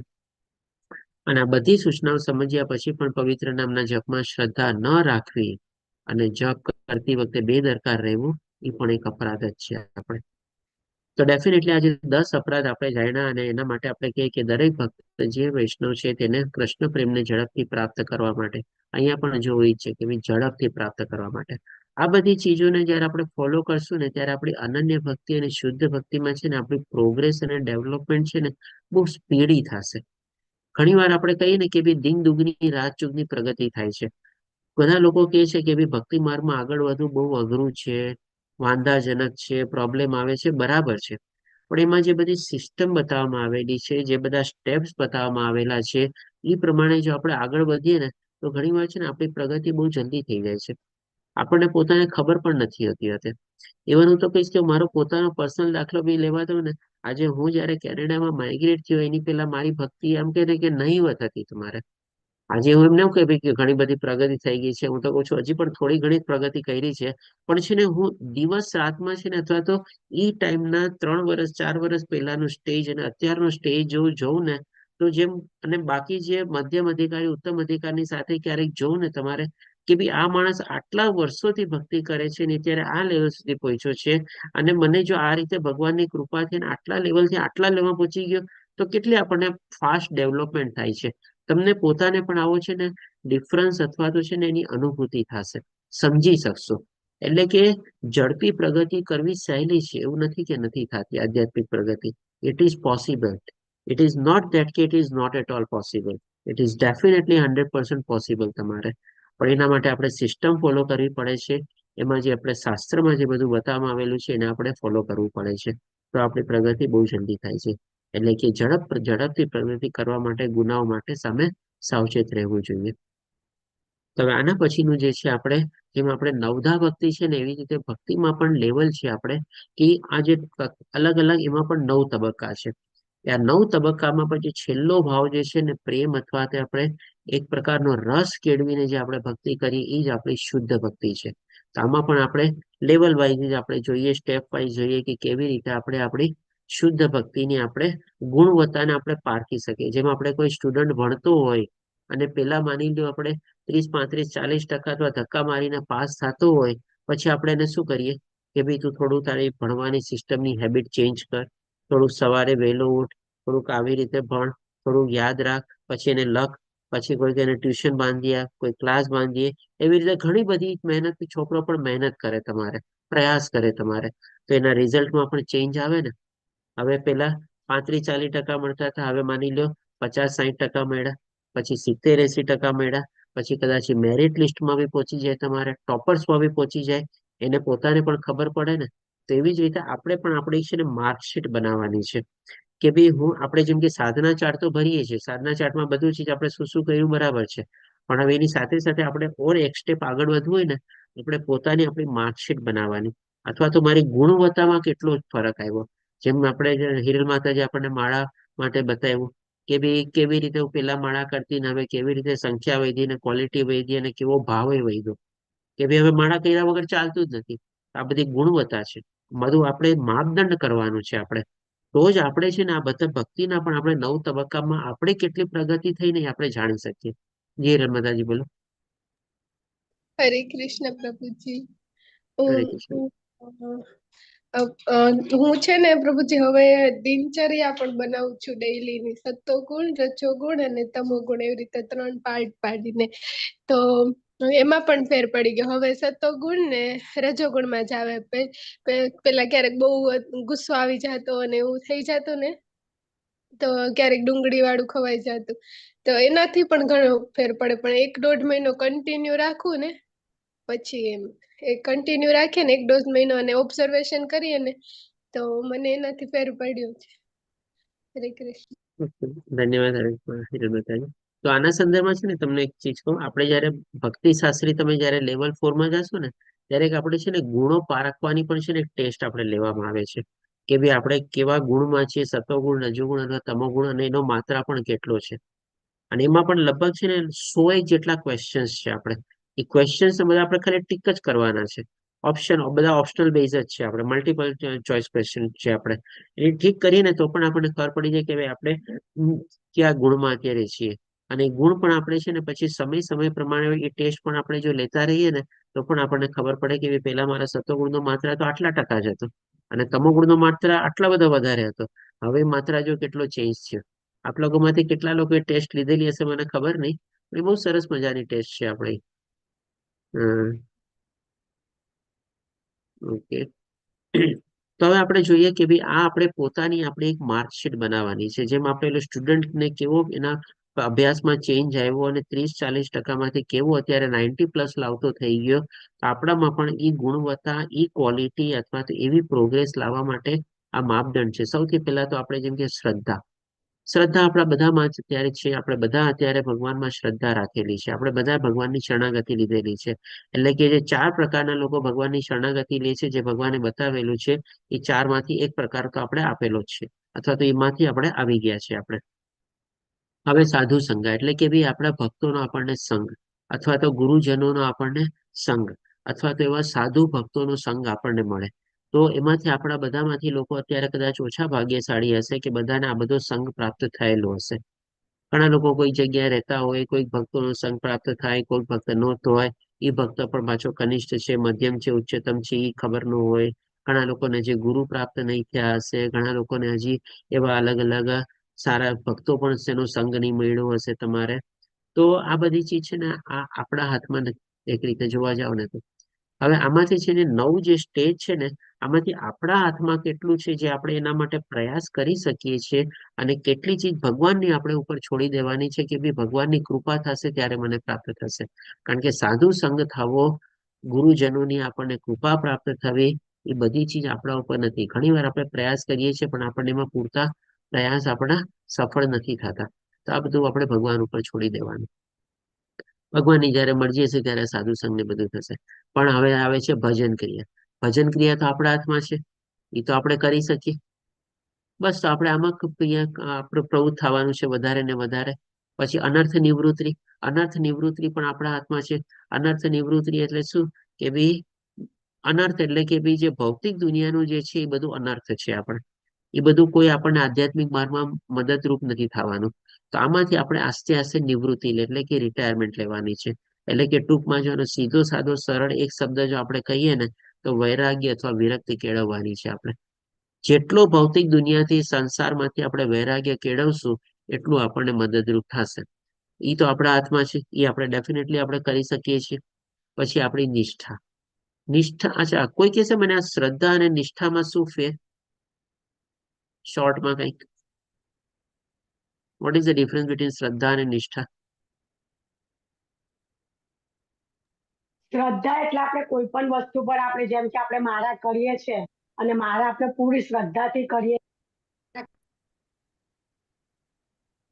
અને કૃષ્ણનું કાર્ય કરવામાં સ્થિર થઈએ તો નિષ્ઠા કહેવાય પ્રભુજી.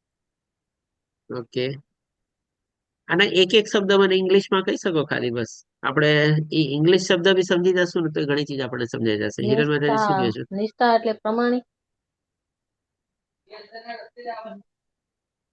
ખાલી બંનેનો એક એક શબ્દ ઇંગ્લિશ કયો મને બસ. હું ખાલી ઇંગ્લિશ શબ્દ તમે જાણી લેશો તમારું ક્લેરિફિકેશન આવી જશે. નિષ્ઠા એટલે પ્રભુજી દ્રઢ નિશ્ચય. દ્રઢ નિશ્ચય, ઓકે. એટલે કે ડિટર્મિનેશન છે. અને શ્રદ્ધા એટલે?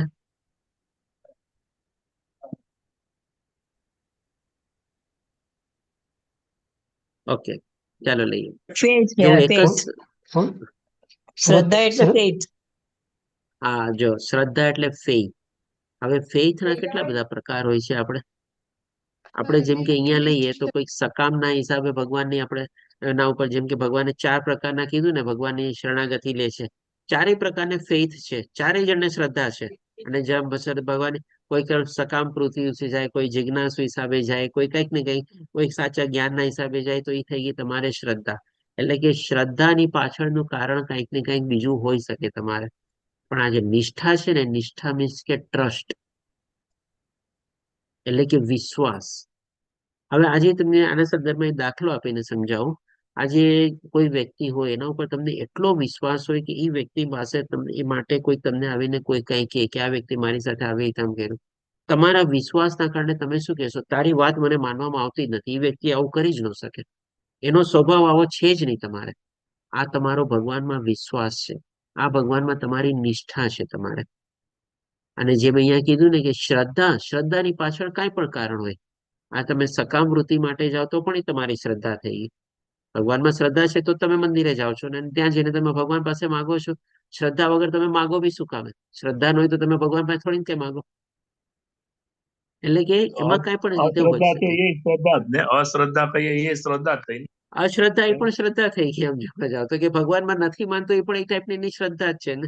કે નાસ્તિક વૃત્તિ પણ એની શ્રદ્ધા જ છે તમારે, કે ના ભગવાન નામની કોઈ ચીજ નથી. એટલે કે એવી ટાઈપની એની શ્રદ્ધા થઈ ગઈ, નેગેટિવ શ્રદ્ધા થઈ ગઈ, અશ્રદ્ધા. પણ નિષ્ઠા એટલે કે વિશ્વાસ. ના, મારા ભગવાન છે, ગમે તે મને પ્રોબ્લેમ આવશે, મારા ભગવાન મારી પાછળ બેઠેલા છે. ભગવાન મારા પ્રોબ્લેમ કરતા મોટા છે, ઈ મને પાર પાડશે, ઈ મારા રખેવાળ છે, ઈ મારી કાળજી રાખશે, ઈ મને રક્ષણ પૂરું પાડશે. એના ઉપર મને પૂરો ભરોસો છે, એના ઉપર મને પૂરી નિષ્ઠા છે. તો આ થઈ ગયો નિષ્ઠા અથવા ભરોસો અથવા તો ટ્રસ્ટ. આ ફરક છે આપણે શ્રદ્ધા અને નિષ્ઠામાં. અને પછી આવી જયારે જે લલિત પ્રભુજી શું કહે છે? એમાં ચિત્ર જે બતાડ્યું છે 5 નંબરમાં સ્ટેડીનેસ, એ શું બતાડે છે પ્રભુજી?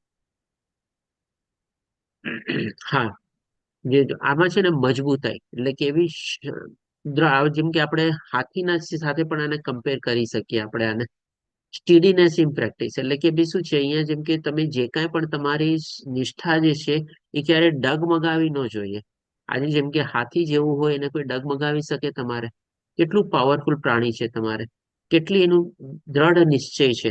આમાં જેમ કે કોઈકે આપણને કીધું હતું ને કે દ્રઢ નિશ્ચય તમારે, તો આજે તમારી જે નિષ્ઠા અથવા જે વિશ્વાસ છે ને, જેમ મેં કીધું ને, કોઈ વ્યક્તિ તમારા પ્રત્યે આવીને તમને કાંઈ પણ બીજી વ્યક્તિ માટે કે તમને એ વ્યક્તિ ઉપર બહુ વિશ્વાસ છે, તમે કહો ના ભાઈ તારા કહેવાથી હું માનવામાં નથી આવતું મને, જ્યાં સુધી હું નહીં સાંભળું અથવા હું નહીં જોઉં ત્યાં સુધી હું તારી વાત માનીશ જ નહીં, તમારે અનુભવ નહીં થાય.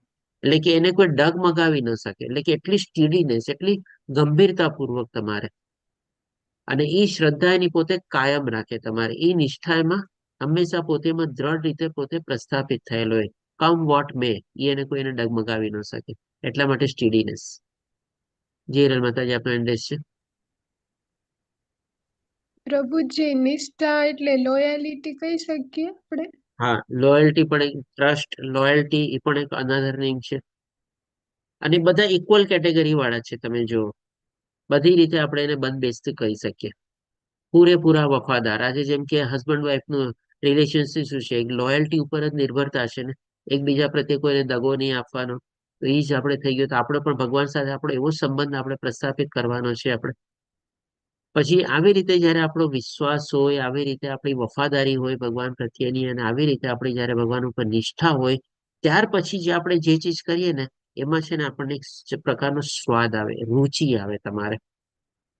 એટલે કે અત્યાર સુધી જે માની તમે આ બધી ચીજોમાં તમે પ્રવૃત્ત થયેલા હશો, પણ તમારી નિષ્ઠા એટલી સ્ટ્રોંગ નહીં હશે ને, અહીંયા છે ને તમે અહીંયા આવીને 5મા લેવલમાં આવીને તમે કદાચ અટકી જાઓ, તો આ બાકીના જે 4 જે છે ને, એ તમને આગળ વધવા નહીં દે.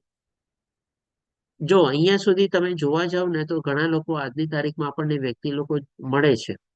ચાલો, ભગવાનમાં શ્રદ્ધા છે, ભગવાને મંદિરે જાય છે, સાધુ સંઘનો પણ અવસર મળી ગયો, એની સાથે પોતે પ્રવૃત્ત થયેલા હોય, એમાં કંઈક પોતે અરસપરસ પોતાનો સ્વાર્થ ગોતતા હોય, એની સાથે ભજન ક્રિયામાં પ્રવૃત્ત થયેલા હોય, કીર્તનમાં પ્રવૃત્ત થાય, બરોબર, ક્યારેક કોઈ ભગવાન અનુષ્ઠાન હોય એમાં વયા જાય, એટેન્ડન્સ આપી આવે, બધું કરી દે, અનર્થ નિવૃત્તિ, થોડું ઘણું વૈરાગ્ય પણ કેળવેલું હોય તમારે, બધું બરાબર છે. પણ અહીંયા નિષ્ઠા જે છે ને, ત્યાં આવીને તમારે થોડુંક ડાયલ્યુટ આવી જાય, થોડુંક મિક્સિંગ આવી જાય તમારે, તો પછી છે ને એની આગળની વૃત્તિ છે ને નહીં આગળ વધે તમારે. પણ જે તમે અહીંયા એકદમ દ્રઢ થઈ ગયા હશો, અહીંયા તમારે એકદમ, જે મેં આ જે સ્ટેપ પિક્ચર દેખાડેલું, સ્થિર થઈ ગયા, તમે કાયમ એકદમ તમારું પોઝિશન ટકાવીને ઉભેલા હશો તમારે, પછી છે તે તમને આ બધી ચીજમાં તમને મદદરૂપ થશે. એટલે મેં જે તમને કીધું ને કે તમારી માર્કશીટ બનાવવાની છે, એ માર્કશીટ અથવા તો ગુણવત્તા તમે જુઓ કે તમે એ ચીજ બધી જે કાંઈ પણ ચીજ કરતા હો ને, એ બધી ચીજમાં તમે આ 5મા સ્ટેજ સુધી પહોંચી ગયા છો કે નહીં, બસ. અને ત્યાં તમે પોતાની જાતને કાયમ કરી દીધી છે કે નહીં, કોઈ તમને હદ લાવી ન શકવું જોઈએ તમારે. જી ગાયત્રી માતાજી, શું કહો છો? હરે કૃષ્ણ પ્રભુજી. એટલે મારે કંઈ પણ એનું છોકરાઓને થોડા મોટા થઈ ગયા છે, તો એમને કંઈક પણ પ્રોબ્લેમ આવે ને, તો મારા આગળ શેર કરે ને, કે મમ્મી આવું કેમ થાય? મેં કીધું તું ભગવાન ઉપર વિશ્વાસ રાખ, ભગવાન જે પણ કંઈ કરશે ને એ સારું જ કરશે, એ આપણા પર બેસ્ટ જ હશે, એના પર તું વિશ્વાસ રાખ. તો એ નિષ્ઠા કહેવાય કે શ્રદ્ધા કહેવાય? એમ એ તમારી નિષ્ઠા કહેવાય. પણ જો હવે એ નિષ્ઠાને તમે શ્રદ્ધાનું નામ કઈ રીતે આપીશો? આ બંને વચ્ચે બહુ પાતળી રેખા છે.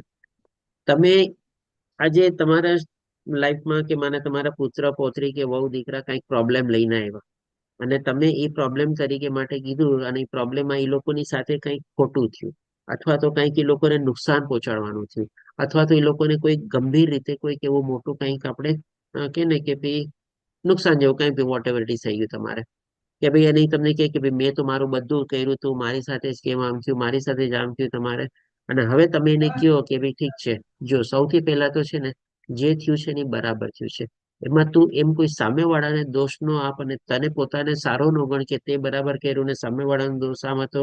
અને એવા ભાવથી તમે એને કહો કે ભાઈ ભગવાન જે કરશે બધું બરાબર કરશે, સારું કરશે તમારે, તો તમારું છે ને આપણે કહી શકીએ થોડુંક ભૌતિક દ્રષ્ટિએ તમે એને કીધેલું કહેવાય. સૌથી પહેલા એક જ ચીજ તમારે એને કહેવાનું, ભગવાને જે કર્યું છે ને સારું જ કર્યું છે, અને તારા માટે એ લાયક જ હશે, અથવા તો તું એના માટે અત્યારે તારી ભોગવવાનું હશે અથવા તારે વેઠવાનું હશે, એટલા માટે આવી રીતે થયું છે, ને એમાં પણ કંઈક ભગવાનની સારી ભાવના હશે અથવા સારી ઈચ્છા હશે. આવા ભાવથી જો તમે એને સમજાવશો ને, તો તમારી નિષ્ઠા છે. પણ તમે એને સાથે કીધું કે કાંઈ નહીં માટે ચિંતા ન કર, આગળ સારું થઈ જશે, આગળ તને આના કરતા ઓર વધારે સારું મળશે, તું આમાંથી ઓર આગળ પ્રગતિ કરીશ. એટલે કે તમે વધારે પ્રાધાન્ય તમારું શિફ્ટ થઈ ગયું શેના પ્રત્યે? તો કે ભૌતિક પ્રત્યે તમારે. કે ભઈ તને તારી ઓર સારી નોકરી મળી જશે, તને સારું ઓર સારું થશે, તું તો સારા માર્ક્સે પાસ થઈશ. એટલે તમે એને ભૌતિક તરફ તમે એને ટ્રાન્સફર કરી દીધું તમારે. તો એ તમારી નિષ્ઠા જે છે પાછી શ્રદ્ધામાં કન્વર્ટ થઈ ગઈ. પણ તમે એને એમ સમજાવો કે ભાઈ બેટા તે તારું કર્મ કર્યું ને તે બરાબર કર્યું, તું એમાં લાગેલો રે, તે તારી નોકરી બરાબર કરી, તે તારી ડ્યુટી બરાબર ફરજ કરી, બધું બરાબર કર્યું. તારે તારો દોષ નથી જોવાનો ને બીજાનો દોષ નથી જોવાનો. અને જે આ થયું છે એ બરાબર થશે ને આગળ જે થવાનું છે શરૂ બરાબર જ થશે. તને ઘણી તારી વાર તો એમ જ લાયકાત કહું પ્રમાણે કે ભગવાન ભગવાન તને જે આપશે. કરશે સારું જ કર્યું છે. ભગવાને હા જે બસ કરશે સારું જ કર્યું છે. ભગવાન કોઈ દિવસ કોઈનું ખરાબ કરતા જ નથી. અને જે થશે કરતા જ નથી. ભગવાન ફ્યુચરમાં પણ થશે ભગવાન સારું જ કરશે. સારું જ કરશે. આવી ભાવનાથી જો ત્યારે તમે સમજાવવાની ને કોશિશ કરશો ને, એટલે કે એમાં તમે ભૌતિકતાને જરા એમાં મિક્સ નહીં કરો ને, તો એ તમારી પાકી દ્રઢ નિષ્ઠા છે. પણ ભૌતિકતાને તમે એમાં મિક્સ કરી દીધી તો તમારી શ્રદ્ધામાં પરિવર્તિત થઈ ગઈ. અને પછી કઈ પણ ગમે ઓકે. ત્યારે સારું થાય ને, ભગવાને સારું જ કર્યું છે ને આપણે એમ કે કોઈ ખરાબ થયું નથી કે હા મમ્મી બસ. સારું જ થયું છે. હા. હરે કૃષ્ણ. જી હરે કૃષ્ણ. જી લલિત પ્રભુજી, પ્રશ્ન બહુ સારો હતો આપનો એન્ડેસ છે. હરે કૃષ્ણ પ્રભુજી. આ 4 તબક્કા ન થયા હોય તો એ નિષ્ઠા આવે? નો આવે, અનર્થ કોઈ દી નો નિવૃત્તિ આવે. ન આવે ને? અનર્થ નો નિવૃત્તિ આવે. જ્યાં લગી ન થાય. હરે કૃષ્ણ. ઈ લેવલની નિષ્ઠા આવે જ નહીં તમારે જ્યાં સુધી આ બધી 4 પ્રવૃત્તિ બી નો થઈ હોય ત્યાં સુધી તમારે. પણ એમાં તમે થોડા તમે પ્રવૃત્ત થયેલા હશે, તમે તમારા પ્રયાસ કર્યા હશે ને, તો એ તમને નિષ્ઠા બાંધવામાં છે ને મજબૂત કરશે તમારા. આ બધા છે ને 4 તમારે પાયા છે અથવા પિલર છે તમારે નિષ્ઠાના. અને એના ઉપર આ નિષ્ઠા તમારી કાયમ ટકેલી છે. અને આ તમારો ફાઉન્ડેશન સ્ટ્રોંગ થઈ ગયો, પાયો મજબૂત થઈ ગયો, પછી આ તમારે એની ઉપર આ બીજા છેલ્લા 4 છે ને એ તમારી ઇમારત ખાલી એમને ચણી દેવાની છે બસ. અને ભજન ક્રિયા એટલે દીક્ષા હોવી જરૂરી છે? જો ભજન ક્રિયા કરવામાં દીક્ષા આમાં કોઈ ચીજમાં એમ નથી કે આપણે દીક્ષા હોવી જરૂરી જ છે. ઓકે. વગર દીક્ષા પણ તમારે આ બધી ચીજ થઈ શકે પ્રભુજી છે. તમે શું બોલ્યા મને કઈ ખબર નહીં પડી. એકચ્યુઅલી મારો ફોન આવી ગયો તો. મને જરાક થોડુંક રિપીટ કરશો પાછા? ક્યાંથી રિપીટ કરું માતાજી બોલો, નહીં તો રેકોર્ડિંગ બી સાંભળી લેજો. હા કઈ નહીં, ચલો હું રેકોર્ડિંગ સાંભળી લઈશ, વાંધો હા એ નહીં. એટલે કે આમાં એવું ક્યાંય નથી લખેલું કે આપણે છે ને દીક્ષા હોય તો જ આ 4 પ્રવૃત્તિને નિષ્ઠામાં તમારે પ્રાપ્ત થાય. હા એ બધી ચીજ પ્રભુજી આપણને આગળ સમજાવો, દીક્ષા વાળું ખાલી સમજાવો ને શું બોલ્યા અને એ. ઈ છે બરાબર કે જેમ લલિત પ્રભુજીનો પ્રશ્ન હતો કે ભાઈ આમાં શું આપણે દીક્ષા જરૂરી છે આ 4 પ્રવૃત્તિમાં પ્રવૃત્ત થવા માટે? તો ડેફિનેટલી દીક્ષા જરૂરી નથી.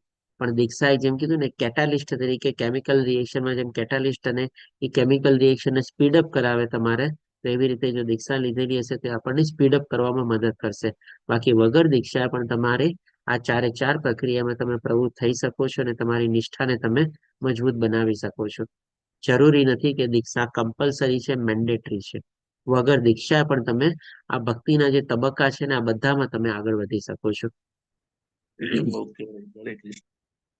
એકચ્યુઅલી જો શાસ્ત્રમાં જોવા જઈએ ને તો ભગવાને પણ આપણને ભગવદ્ ગીતામાં કીધું છે કે ગુરુના શરણે જવું જોઈએ. પણ એ કઈ કમ્પલસરી ને મેન્ડેટરી નથી થતું. આપણે એના સિવાય પણ આપણે ભગવાનની ભક્તિમાં, શુદ્ધ ભક્તિમાં આપણે પ્રવૃત્ત થઈ શકીએ છીએ. શાસ્ત્રમાં એવા ઘણા બધા દાખલા બી છે તમારે કે વગર ગુરુએ પણ એને આવી ઉચ્ચતર સ્થિતિ પ્રાપ્ત કરેલી છે. આજે સબરીને ક્યાં ગુરુ મળ્યા હતા? સબરી તો એના ભાવથી જ એમાં પોતે આગળ વધ્યા હતા ને. તો પછી એને ક્યાં કોઈ દીક્ષા લીધી હતી કે એને કોઈ ગુરુ મળેલા હતા? માતંગ ઋષિ એમના ગુરુદેવ હતા. પોતા માતંગ ઋષિ સબરીજીના ગુરુદેવ હતા ને. માતંગ ઋષિ. માતંગ ઋષિ મને પ્રભુ માતાજી ખ્યાલ નથી કદાચ. તો કદાચ મારી એમના ભૂલ ગુરુ થતી હોય તો મહારાજ ક્ષમા હતા હા ચાહું છું. ગુરુજી હતા પ્રભુજી, ગુરુજી હતા. ગુરુજી હતા. ગુરુજીએ જ ઓકે. એમને કીધેલું કે એક સમય એવો આવશે કે રામ ભગવાન તારી પાસે આવશે અને અચ્છા હા એને જ બરાબર. કીધેલું હતું. એટલે પણ એની નરસિંહ એની મહેતા કે મીરાબાઈ ને ક્યાં ગુરુ હતા? હા નરસિંહ મહેતા અને મીરાબાઈ ને બી ગુરુ નહોતા. બરાબર. મીરાબાઈ ને ગુરુ નહોતા. મીરુબાઈ ના મીરાબાઈ ને ગુરુ હતા. પ્રભુજી હા મીરાબાઈ ને ગુરુ હતા. જીવ ગોસ્વામી મીરાબાઈ ના ગુરુ છે. આપણા સડો બરાબર છે. ગુરુમાં. અને આની મને એટલી માહિતી નથી તમારે સોરી એના માટે. પણ ટૂંકમાં મને જ્યાં સુધી ખ્યાલ છે અને જે પ્રમાણે જાણ્યું છે એ પ્રમાણે કે ભાઈ ગુરુએ હોવા જરૂરી છે બરાબર છે, પણ મેન્ડેટરી અને કમ્પલસરી નથી આપણને ભક્તિ માર્ગમાં આગળ વધવા માટે. હા એ આપણને મદદરૂપ જરૂર થાય છે આપણે જો લીધેલા હોય અને ગુરુનો આપણને આશ્રય મળેલો હોય તો. તો લલિત પ્રભુજીનો મેઇન પ્રશ્ન એ જ હતો આપણે કે ભાઈ મેન્ડેટરી અથવા કમ્પલસરી છે કે નહીં.